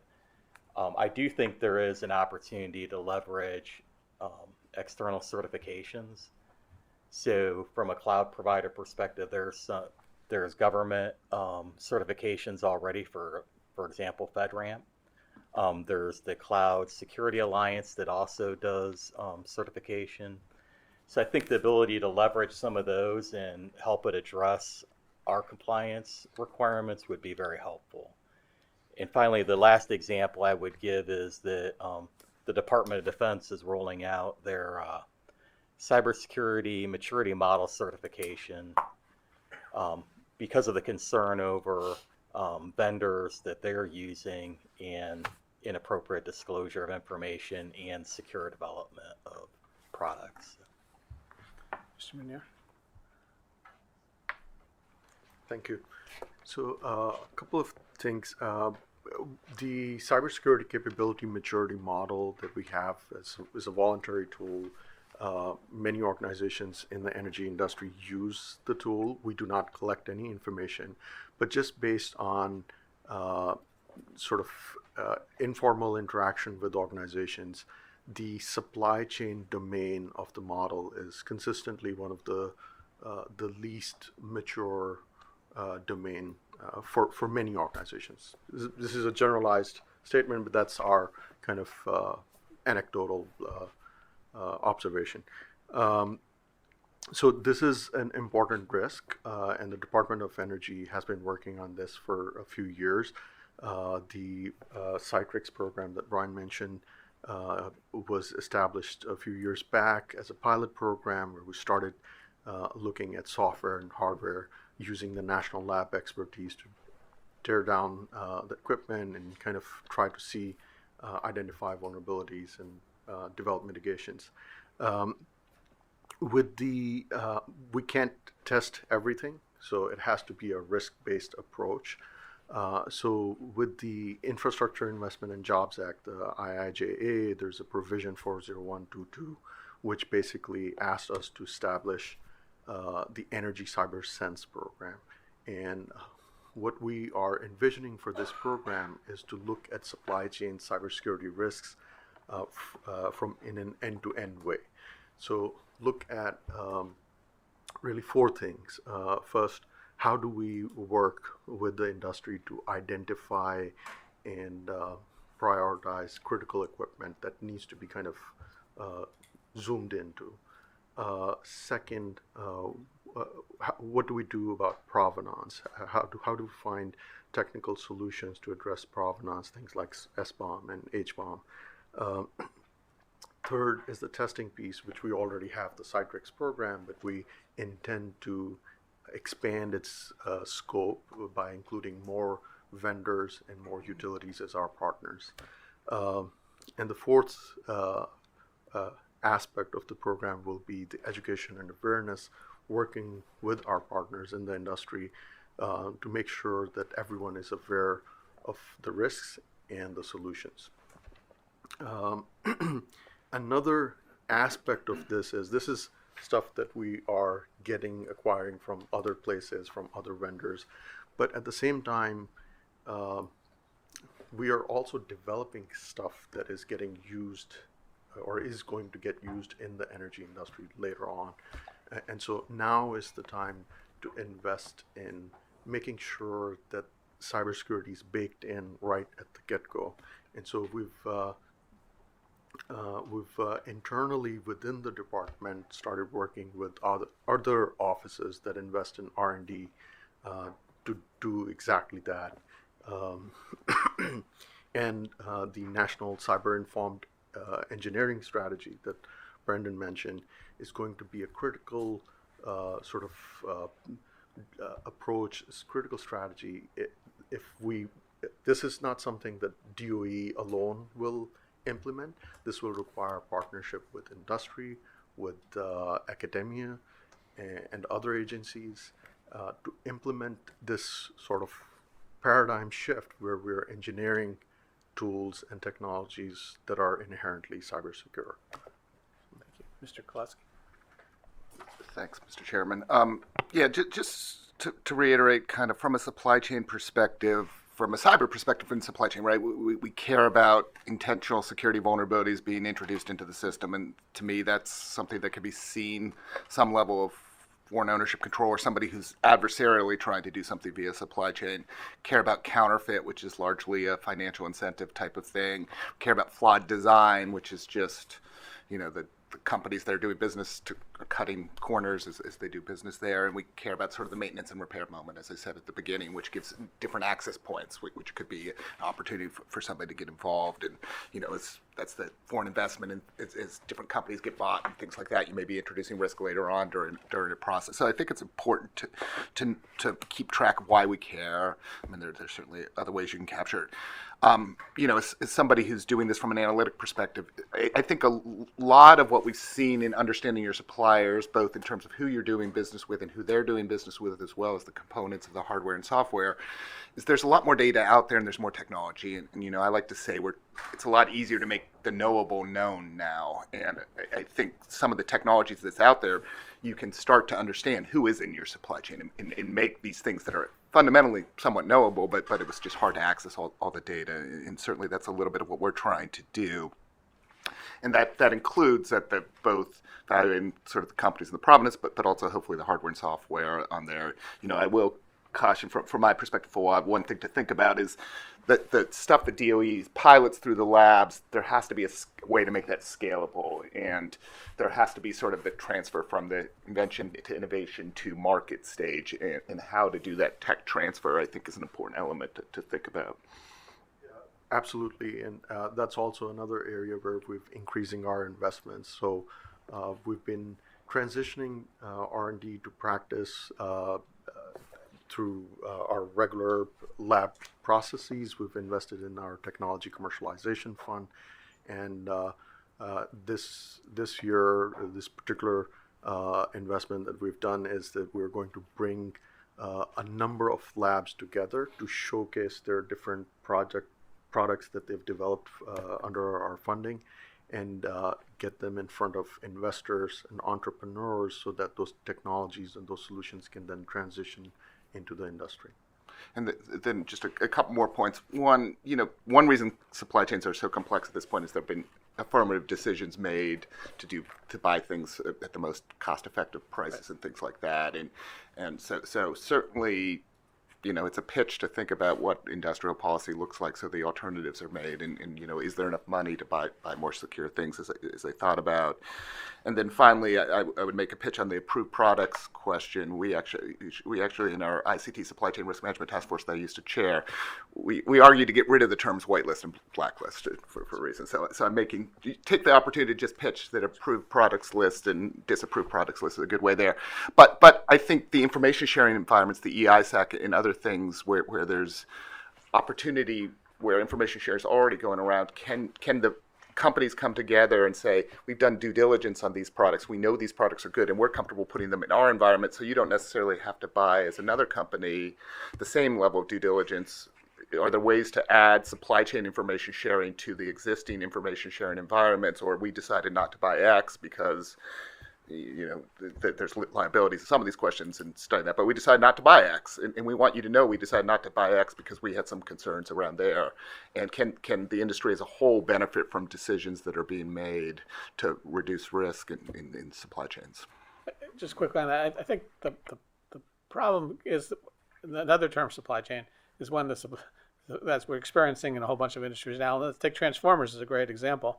where all you have to do is you can read the trade press. People are saying they're being forced to go to all over the world, all over the globe, just to find some spare transformers at this point, and people can build them at X amount of time, and so it's difficult. Some people might not have experience with some of the newer technologies. I apologize, Director Wells, you had a comment. Sure. So, I think this issue is complex because supply chains capture so much of what happens now. I mean, as you're talking about critical, hardware and software elements. Are you talking about some of the inputs that are critical to the execution of the broader mission? I think that there's kind of a couple of strands of activity that we have been trying to do that begin to tackle some of these challenges. So I think you have seen from the executive order that the administration released last May on cybersecurity, trying to use the government's purchasing power to require companies to develop software in a more secure way using new NIST secure software development standards that will begin to benefit across industry, anyone using those same technologies. Now, that is obviously a long-term goal and will take time to fully mature, but it's a way to kind of begin to chip away at some of the problems we have with, in this case, software supply chains. The second thing is, in some cases, you may be buying products that you can't fully assess its level of security, but there's other ways of addressing that. And so from your inside of your governance process, this goes, if I have a product on my network and if it's in a particular place and it has heightened privileges, I want to do more things around it. I want to harden that. I want to ensure greater degrees of logging. That way I have more trust in the overall security of my network, even if that particular component may be questionable. I think that is kind of part of the evolution of zero trust computing that we believe more and more industry is moving towards, that you don't necessarily need to implicitly trust every single part of your network because you're building enough other compensating controls around it to give you greater confidence that, on the whole, even if it is compromised, it's the limited damage that it be capable of doing. And I was going to also highlight some of the work that Bob had mentioned under his leadership of the ICT Supply Chain Risk Management Task Force, which is helping companies to think about what is the right risk assessment framework that they should be using as they're embarking upon a supply chain risk management effort. Because you are going to do that always in a somewhat information deprived environment. What are the techniques you can use to give you as much comfort as possible that you're making adequate decisions about your supply chain, and then use these other mechanisms where there's going to be limits to what you're going to understand. Thank you. Mr. Blake. Thank you. I don't know when it's time to not raise the tent anymore, so I assume you'll just tell me, like, we're done, or you're done. Thank you. I kind of wanted to take this comment maybe from a little bit of a different approach, because I really enjoyed, and I think hearing all of the challenges that were just laid out are daunting, right? And there are a lot of opportunities. You can see industry coming together, vendors coming together, trying to help solve this problem. If I could move back maybe a little bit more to my day-to-day operation at the region, one of the things, again, and I understand the term plan when you explain SIP 13, I understand it's potentially imperfect, but what it does do is it focuses on the what, right? Back to that. And I do believe that standard coming into effect has really catalyzed a lot of the conversation that you're happening, and going to stakeholders and seeing them grapple with how to implement this. Something that I'm frankly really proud of is, from doing this for a while now, and what used to previously exist when we would go out in the field and have conversations around standards or requirements, is that we have a SIP themes report, and we termed it disassociation. And all it means is that I see standards as a to-do checklist. Right? This isn't really about security. This is about not getting in trouble with CERC or MRO or Reliability First or NERC, FERC, however you want to play it out, right? And that's my mindset. And we all have been working hard collectively to reshift that mindset of, no, compliance risk is your smallest problem in this game that you're playing here. It is security risk. And so seeing that association being made more and more crisply, quickly, with our stakeholders, when we go out and we have those discussions, specifically on this space, which they're really grappling with. I think you've heard a lot about it. They're doing lots of these things of like not just stopping at the vendor, going downstream. There's definitely best practices and trying to share those. And then the other thing I was going to say is, in addition to looking downstream, you also see a lot of stakeholders that when they are contracting, their only control is not the contract itself. Meaning that I enter to an agreement and you're going to tell me if you get corrupted or if your downstream vendor gets corrupted. There is a healthy skepticism that you might breach a contract or you may not know. And so heightened monitoring and alerting put up as you're bringing those things in. So I just wanted to share from some nice observations that we've seen in the field. Now, is it a struggle? It's definitely something, all the comments definitely ring very true, but just wanted to show you the growth that we're also seeing in the space. I appreciate that. I have a scheduling conflict, but if we could just finish up with Mr. Mounier. Just really quickly, I wanted to mention a good resource on supply chain. The C2M2 supply chain domain was revised extensively, and what we did was we looked at SIP and we looked at many other resources, and it's a very recent update, so that could be a great resource for supply chain cybersecurity for organizations. Thank you so much. And again, thank you all for participating. This is, again, very highly technical, but really important, very interesting. Thank you. Thank you, Mr. Chairman. So we've covered a lot of ground, and I want to take a step back a little bit here. One of the things we talked about earlier was distributed energy resources and how the standards may need to adapt or change to accommodate those. And so I'm thinking to myself, and Mr. Miller, you teed it up perfectly. I think one of the best things about the SIP standards is that they are asset-based. That you identify your critical assets, and then this is my elementary understanding, Mr. Blake, so you correct me when I get it wrong. You then want to monitor the performance of those identified standards, and then you back that up, I believe, with compliance and enforcement to make sure that you get the behavior that you want. Now, thinking about DER, and we're doing a lot of work here at FERC to bring on more distributed energy resources, to have more transmission so you can accommodate more of it on the system. So we know that it takes, 2, 3, 4, 5 years to get new standards in place. Is NERC now, or should they be now, thinking about changes to the SIP standards to accommodate cyber risk on what I'm calling green critical infrastructure moving forward? Or are we fooling ourselves that we can do anything about it? Well, I can give the most, I think you should always be evaluating everything that can impact the grid, right? You need to understand what is out there, what is the risk, what is the challenge. And I think that that's a machine that is really constantly moving in the background. I also, I don't want to sound too much like I'm a broken record, but I also caution greatly on with standards, making sure that we have it in a way where we understand what we are trying to protect and that it is in fact a risk.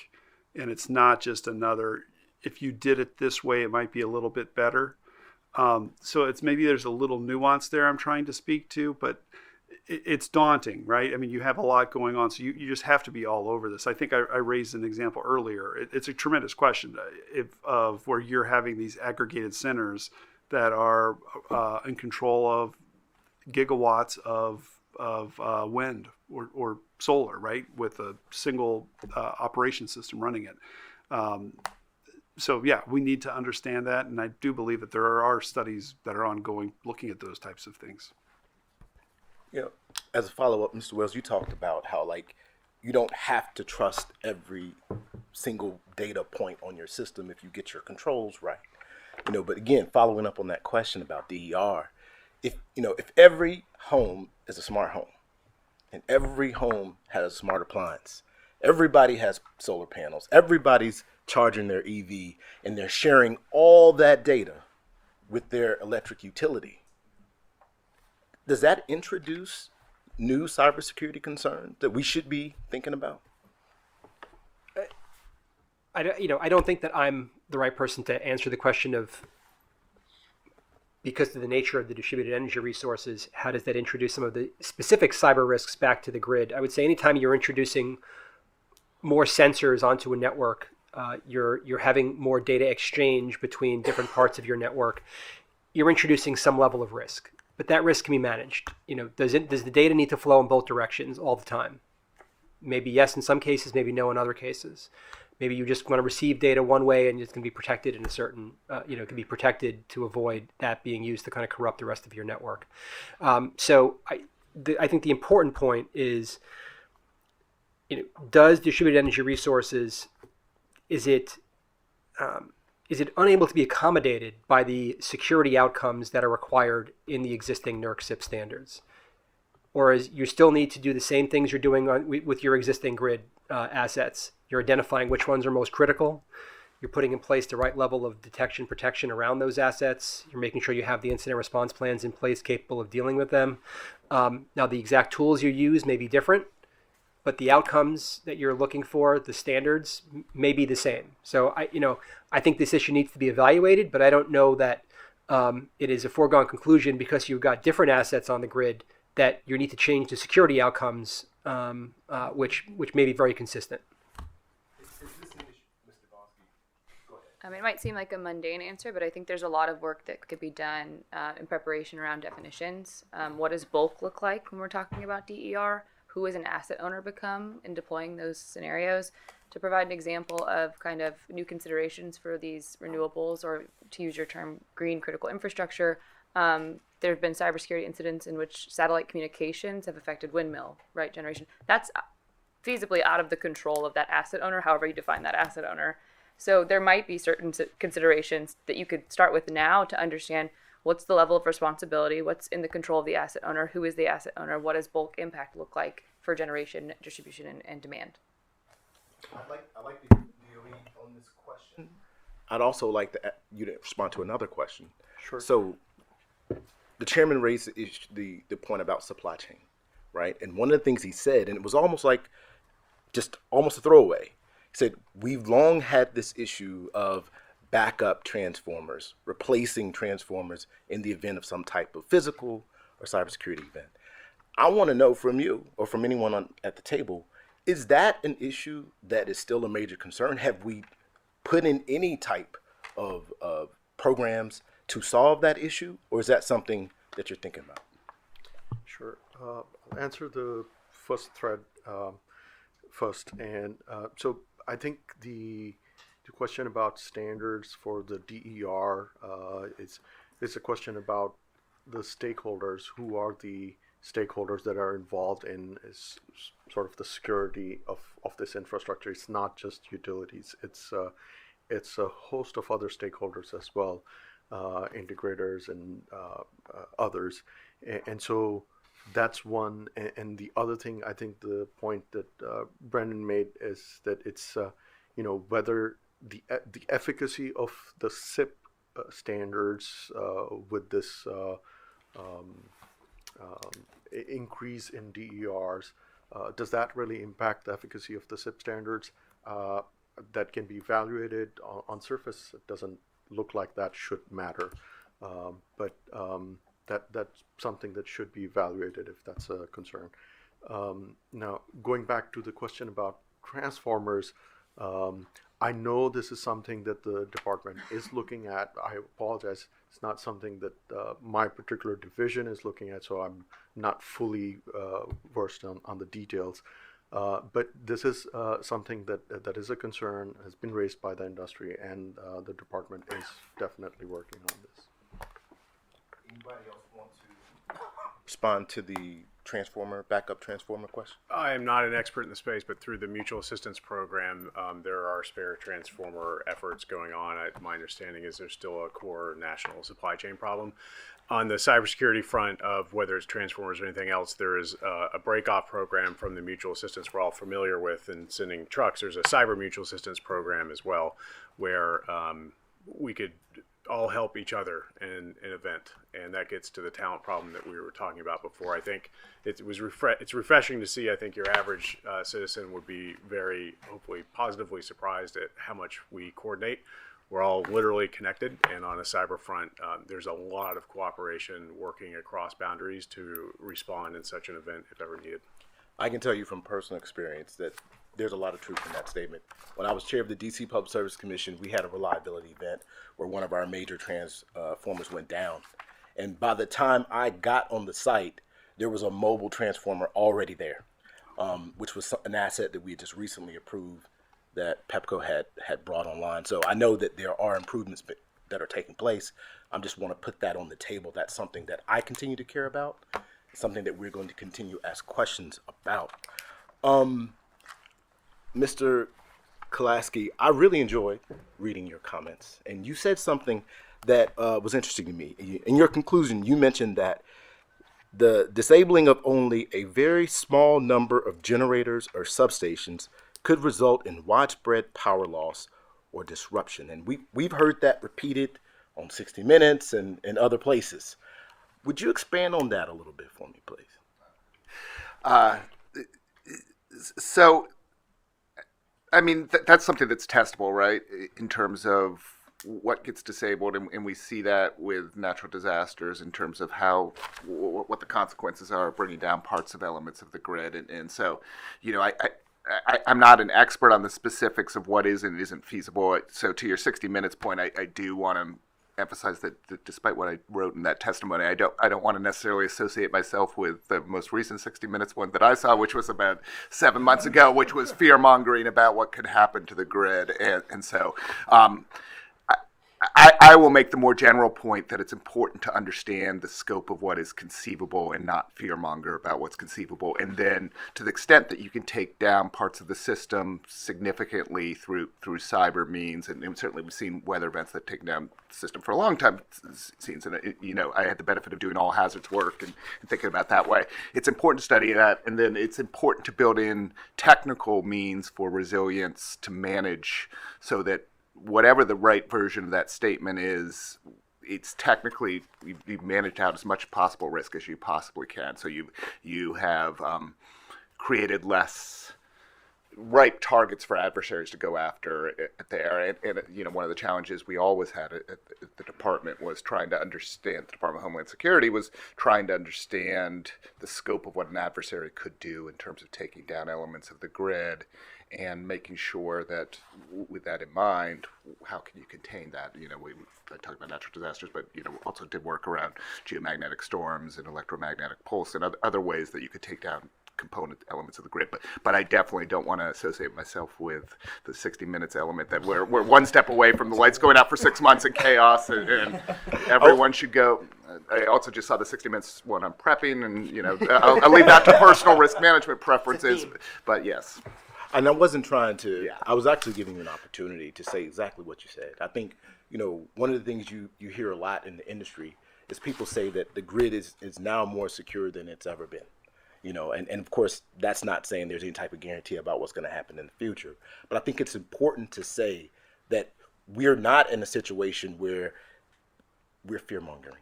Right, and so I'm glad that you had an opportunity to clarify. Anybody else want to add to that discussion? I'll add to that, just because it hasn't come up yet. That really gets into this conversation around targeting, and so these kinds of potential firestorms that look like either the perfect puzzle or the perfect accident, that is how threat actors think.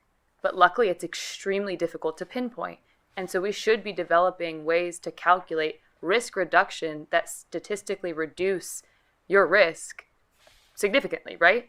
And that can be done by looking at some of those scenarios and pinpointing, you know, where you have single points of failure. That's a really shiny target.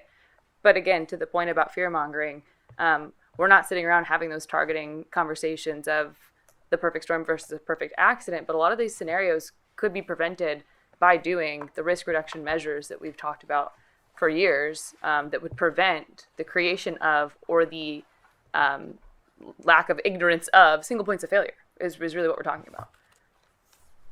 I want to put to you all a question. This is for all of you, something that I get all the time. And I was actually talking to a legislator, and they made the point that when you talk about gas-electric coordination, and when you think about the bulk power system on the electric side, and you think about, you know, natural gas pipelines, and they said, is it really two systems? Or when it comes to cybersecurity, is it kind of just one system?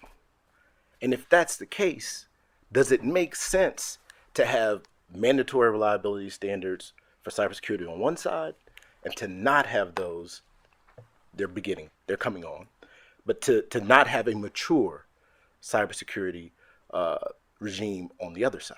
And so I will put that question to you because it was put to me and I was called flat-footed. So go ahead. I think the concept of cross-sector risk is near and dear to our heart, and the connections ultimately. You heard Jim make a joke earlier about electricity might only be 7%, but it's the top 7%. As you talk to pipeline operators, natural gas operators, if we lost, as our industry, lost that supply, it could be very detrimental to the delivery of power. But then if you ask a pipeline operator, they may also say, well, if you cut the power, it's also very detrimental to my ability to deliver, right? So there's a vicious circle there. What we're doing as an industry to try to get ahead of that is pulling in multiple sectors to analyze a systemic risk across our different areas and saying, what can we do to buy down this risk? There's several great initiatives on that. I would cite just as recent as last month, we had the communications sector, telecommunications sector, the banking sector, and the energy sector do hands-on exercises, hacking each other, going back and forth. It was really fascinating to see. Some of it was probably a little bit more than I could do myself these days, dating myself there. But there's a lot of work that we are doing to try to say, how do we ensure we're minimizing that potential? Because I think to your point, actors do think that way. And that's why we also employ whole teams of people who also think that way and to get ahead of it. Blake. Thank you. I think simply, and we're talking about the cybersecurity and the physical security of the electric grid. We had a whole panel earlier talking about the evolution of the grid and more and more reliance on natural gas and all the variables and how you need to get gas quickly at times, as depending on the weather or whatever is happening. To understand that the key component to be able to deliver that natural gas so you can actually work those generators and produce power does not have similar safeguards in their cybersecurity context as we do, or I'm not sure about the physical, but that's definitely a risk to the grid, right? I mean, I don't think you can say that any other way. So I'm very pleased that those conversations are happening. I think they're very important to happen, and they seem very logical to me. Because I think, again, where I started, where this industry has come with mandatory SIP standards and the advancements that this industry has made in this realm, seeing it from the beginning, I was, watching it all kind of build out. The maturation, it's night and day. There's still some fall downs, but it's incredibly different. It's being treated more as this is part of our operations now. In order for us to be a reliable electric system, we have to be a secure electric system. So, thank you. Jason, we worked together when we were both attorneys. Yeah. When they were standing up the ERO and implementing Section 215. So I appreciate your comments, and I think that they're wise comments. Thank you. I have a few more questions. I don't want to just ask questions for the sake of asking questions. Commissioner Clements, do you have any more questions that you want to add, or have you heard anything you want to comment on? Well, just one way of asking it, is there anything we haven't covered? Is there anything that you think you should have said by now that we haven't asked you about? Or Yes, sir. I'd like to echo one of the comments I think the gentleman from CERC put in his read ahead on reporting requirements. I read an article the other day that roughly a dozen entities have some type of cyber reporting requirements in process and draft, right? And our industry already has multiple reporting requirements. In general, we are supportive of the overall desire to ensure that we're working together. You kind of heard my overall tone today. We are also sensitive to overlapping recording requirements and then any reporting requirements that may contribute to worse security and worse reliability and resilience. And so we're pushing on all fronts just to ensure that we're coordinating, that we're not duplicating, and working across boundaries to say what's really the right thing to do on the big scale on that front. To ask that I didn't get a chance to ask. We talked earlier about talent, right? And how everybody's looking to hire up, because depending on what trade press article you read, there's tens of thousands of people and positions that are out there that are needed. Let me ask you this. Can you respond to whether or not you think that the workforce training efforts that we have going on, are they sufficient in turning out the talent that we need? And if not, what do you think could be done to address any type of shortage?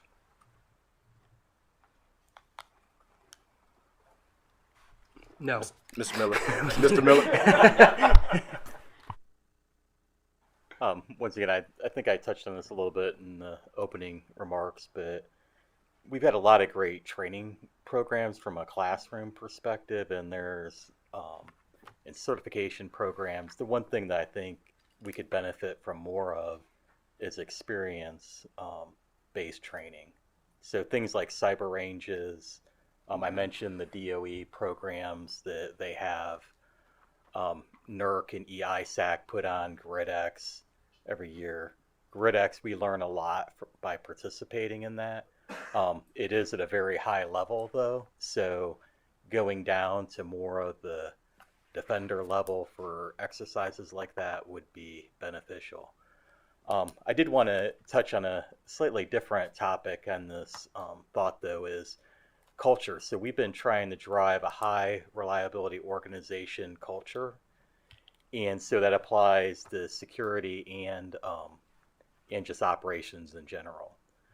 As part of that, we have a requirement for annual awareness training, and you mentioned the email superhero sign for once a month, but we've migrated to more of a continuous process on that. So we have a operations stand-up for the control room every morning.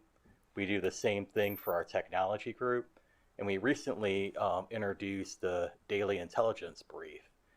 And as part of that, it's not mandatory. Anybody can come. It only lasts for 15 minutes.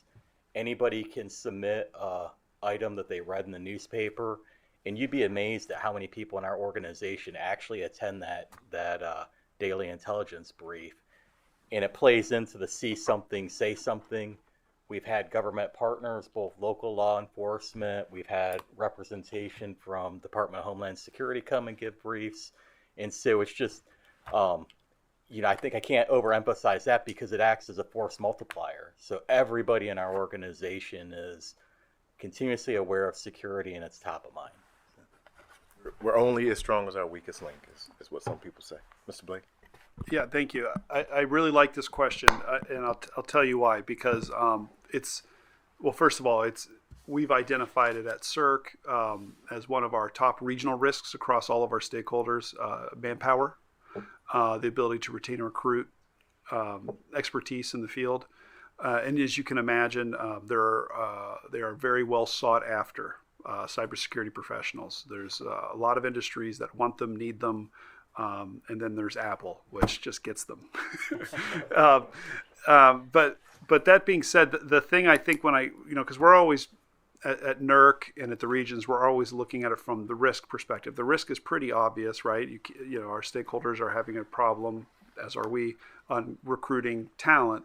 But what's been a little eye-opening is over the course of the year, we've actually seen a stakeholder who actually had problems implementing a SIP program due to the inability to recruit and retain resources. So set up a wonderful program and put lots of controls around, but was not sustainable because of that. So you're starting to see that come out a little bit more and more, and so it's something that it's definitely deserves attention. and hopefully it's short-lived. Mr. West.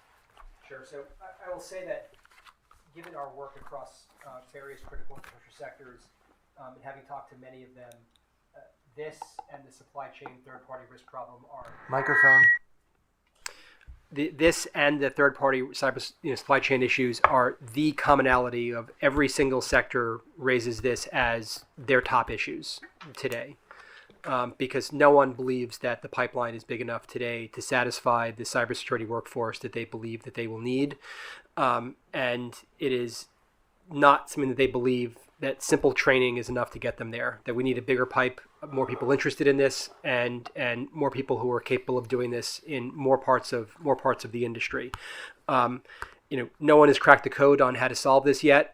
There's a lot of efforts in terms of reskilling workers. There's efforts looking at how do we improve the K through 12 education to make this more of a priority. The National Cyber Director, Chris Inglis, his office is working on a strategy looking kind of comprehensively at the national cyber workforce challenges that the country is facing. These challenges are global in nature. Our partners overseas are having the exact same conversations about the workforce challenges.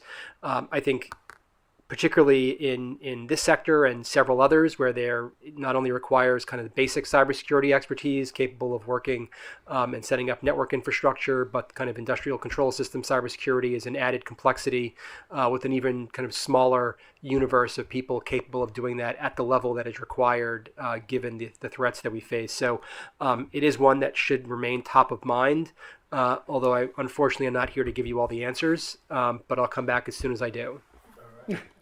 We welcome you back. Yes, sir.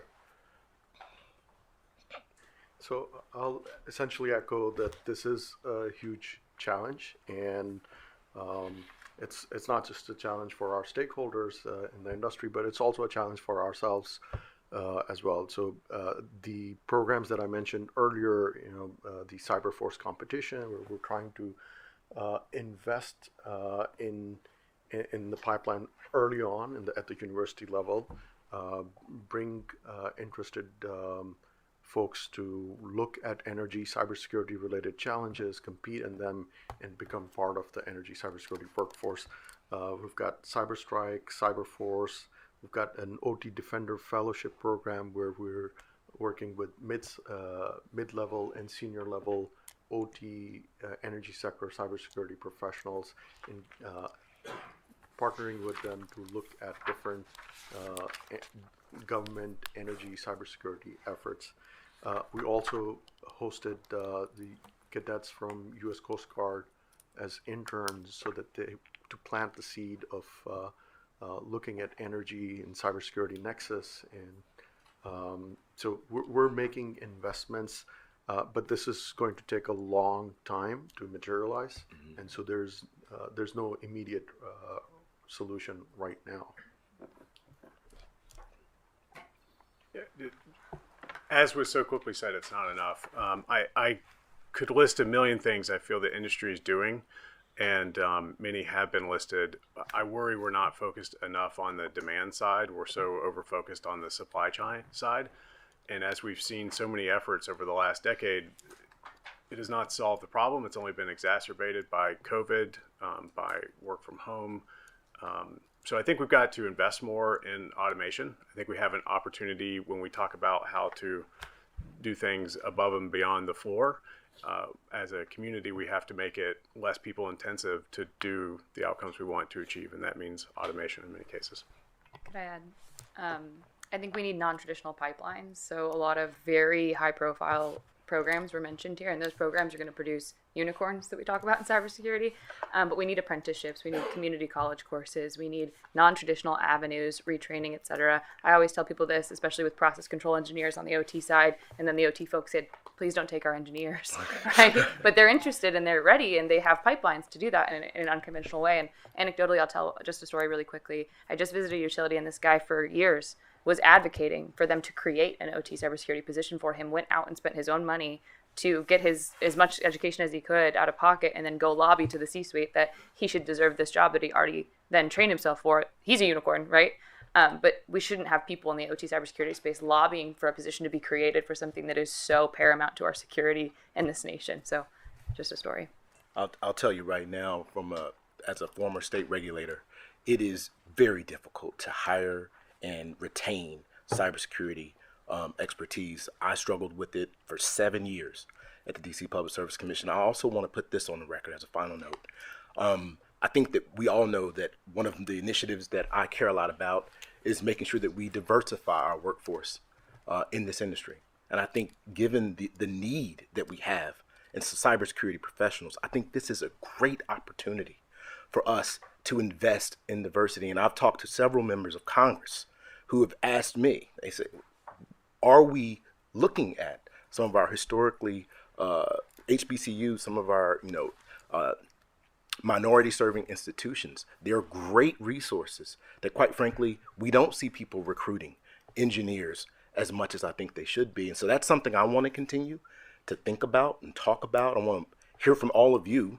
Doesn't have to be right now, but at some point, your ideas and thoughts on how we can get those non-traditional pathways, how we can create internship, fellowship opportunities. You all live somewhere where there's a minority serving institution.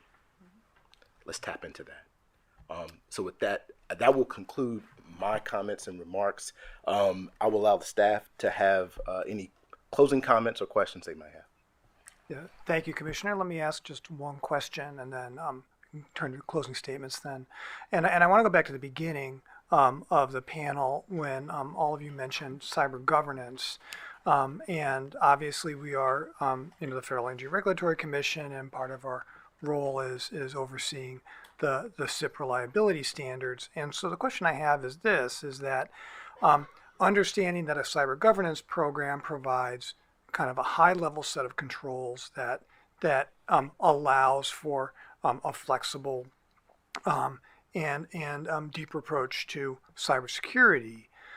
To what degree can or do the SIP standards improve in order to help support what you would view as a best practice in a governance program? And here I'm thinking primarily about the range of assets that we don't necessarily have access to and are growing in number, and that's the low impact assets within the SIP environment. So the degree to which the SIP standards can or need to evolve to help support governance programs is I think something that I'd like to know if you have any thoughts on.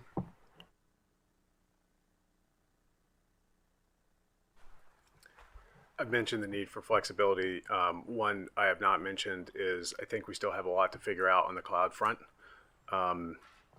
Cloud, I think, for our industry has been appropriately cautious. It is, after all, someone else's computer. But back to, can we take the principles of the past combined with the principles we need moving forward? If we can successfully do that, I think we have more opportunities there. There's a few other cases like that where we're going to need to evolve using what we were talking about before, making them flexible, outcome focused, those kind of things. I think there was recently an open comment period for the low impact, and I provided a statement for that one. So I'm going to focus on the other question, which is how do we kind of augment existing methodologies and frameworks out there given the standards that exist as they are today. We also parrot this crawl, walk, run mind frame across cybersecurity. I think that at this point, now that the CPGs have been released, that was mentioned earlier, the crawl for IT is still the NIST CSF. The walk now is the CPGs implementing the CSF, which touches on OT but doesn't overwhelm people. And then 6443, which is also mentioned in some of the written feedback that I provided, would be the OT run. Mm-hmm. So I think that's a new way to look at this when we're talking about augmenting existing frameworks that are out there. Not any individual standard exists alone anymore as that crawl, walk, run phase, but maybe it could be a multifaceted approach to augmenting the standards as they exist today, and then starting with the NIST CSF, moving through the CPGs, and then on to maybe 6443, which I understand is behind a paywall, but it maps zones and conduits in a way that is most appropriate for OT, which is, again, my perspective. So thank you. I wanted to go before she went because I'm not going to sound this good. So can I slowly put this down? Again, kind of a little bit different approach. So to the question, I believe yes. Your question foundationally, can the cybersecurity standards, if I'm following, can they help create a construct for which you can build out upon? if I'm tracking. Can they better support the governance It program? can, and because again, I like foundation over floor, but I know everyone likes floor. But I feel foundation to be something that you build upon, and maybe you do build upon a floor too. So maybe I'm whatever. Anyway, yeah, because I think when you look at what the SIP standards are doing, they're all about identifying your assets. They're all about protecting your assets, right? Detecting what's going on within your environment, respond recovery. When you establish a framework, right, and the SIP assets are really centered around your BES assets, right? Your BES, critical BES cyber assets, BES cyber assets, low impact, medium to high, right? When you see the stakeholders, when they adopt a larger framework, they don't end there. They expand out from there. So they'll have very solid and mature asset and configuration management programs. They'll know all of their assets, right? It gives them a better understanding of what is critical. And then you can kind of go up to like the way that they protect. If it's patch management, right? There's certain requirements within patch management that set certain days. When you see the more mature programs that are operating under an infrastructure, they're being much more rigorous and applying patches much more quickly. So you see the benefit of working for the overarching approach, but having that SIP foundation that says thou shall, you have to do this, and then allowing the stakeholders to mature from that and then build out. And then the other cool thing you see with some stakeholders is they actually take it to the other sides of their businesses too. Yeah, Bob. Yeah, David. I mean, I'll take it a different direction. I'm simple in the way I think about this. If in governance, you're talking about are you complying with the standards, and that's the meeting you're having, then I think you're failing. Are you achieving the outcome that the standards are trying to achieve, and are you having that conversation? So I caution anything that leads to standards being a conversation that deeply technical and compliance based, because I always like to say, like, the dollar you're spending on compliance is the dollar you're not spending on security, and so you have to make sure that you get the right balance as you think about the standards. Just something that doesn't drive the discussion in the boardroom to be about compliance as opposed to outcomes is, I think, an important element. Okay, very good. Thank you. Any other thoughts? Okay, thank you. Back to you, Commissioner. Thank you so much. I'm a huge fan of ending meetings early, and that's exactly what we're going to do here today. I want to thank everybody for your time once again. To reiterate the comments from the chairman at the beginning, we know that the world is facing a global reliability crisis. It's a challenge. I mean, we see what's happening in Europe, we see what's happening in New England, and there are parallels to this. And I think that we have an opportunity right now to do exactly what we're doing and more. I think we need to make reliability job number one and focus number one of this commission and of this industry. People go to the wall and hit that switch, they expect the lights to come on. And as long as I'm in this seat, and I think I speak for Commissioner Clements, that's going to be our focus. So we thank you so much for your time. We thank you for coming. Any closing comments, Commissioner? Thank you all for a really informative conversation. We appreciate you sharing with us and helping us learn because this is a constant process of learning on these issues in particular. Thanks, guys. Hearing is adjourned. Thank you.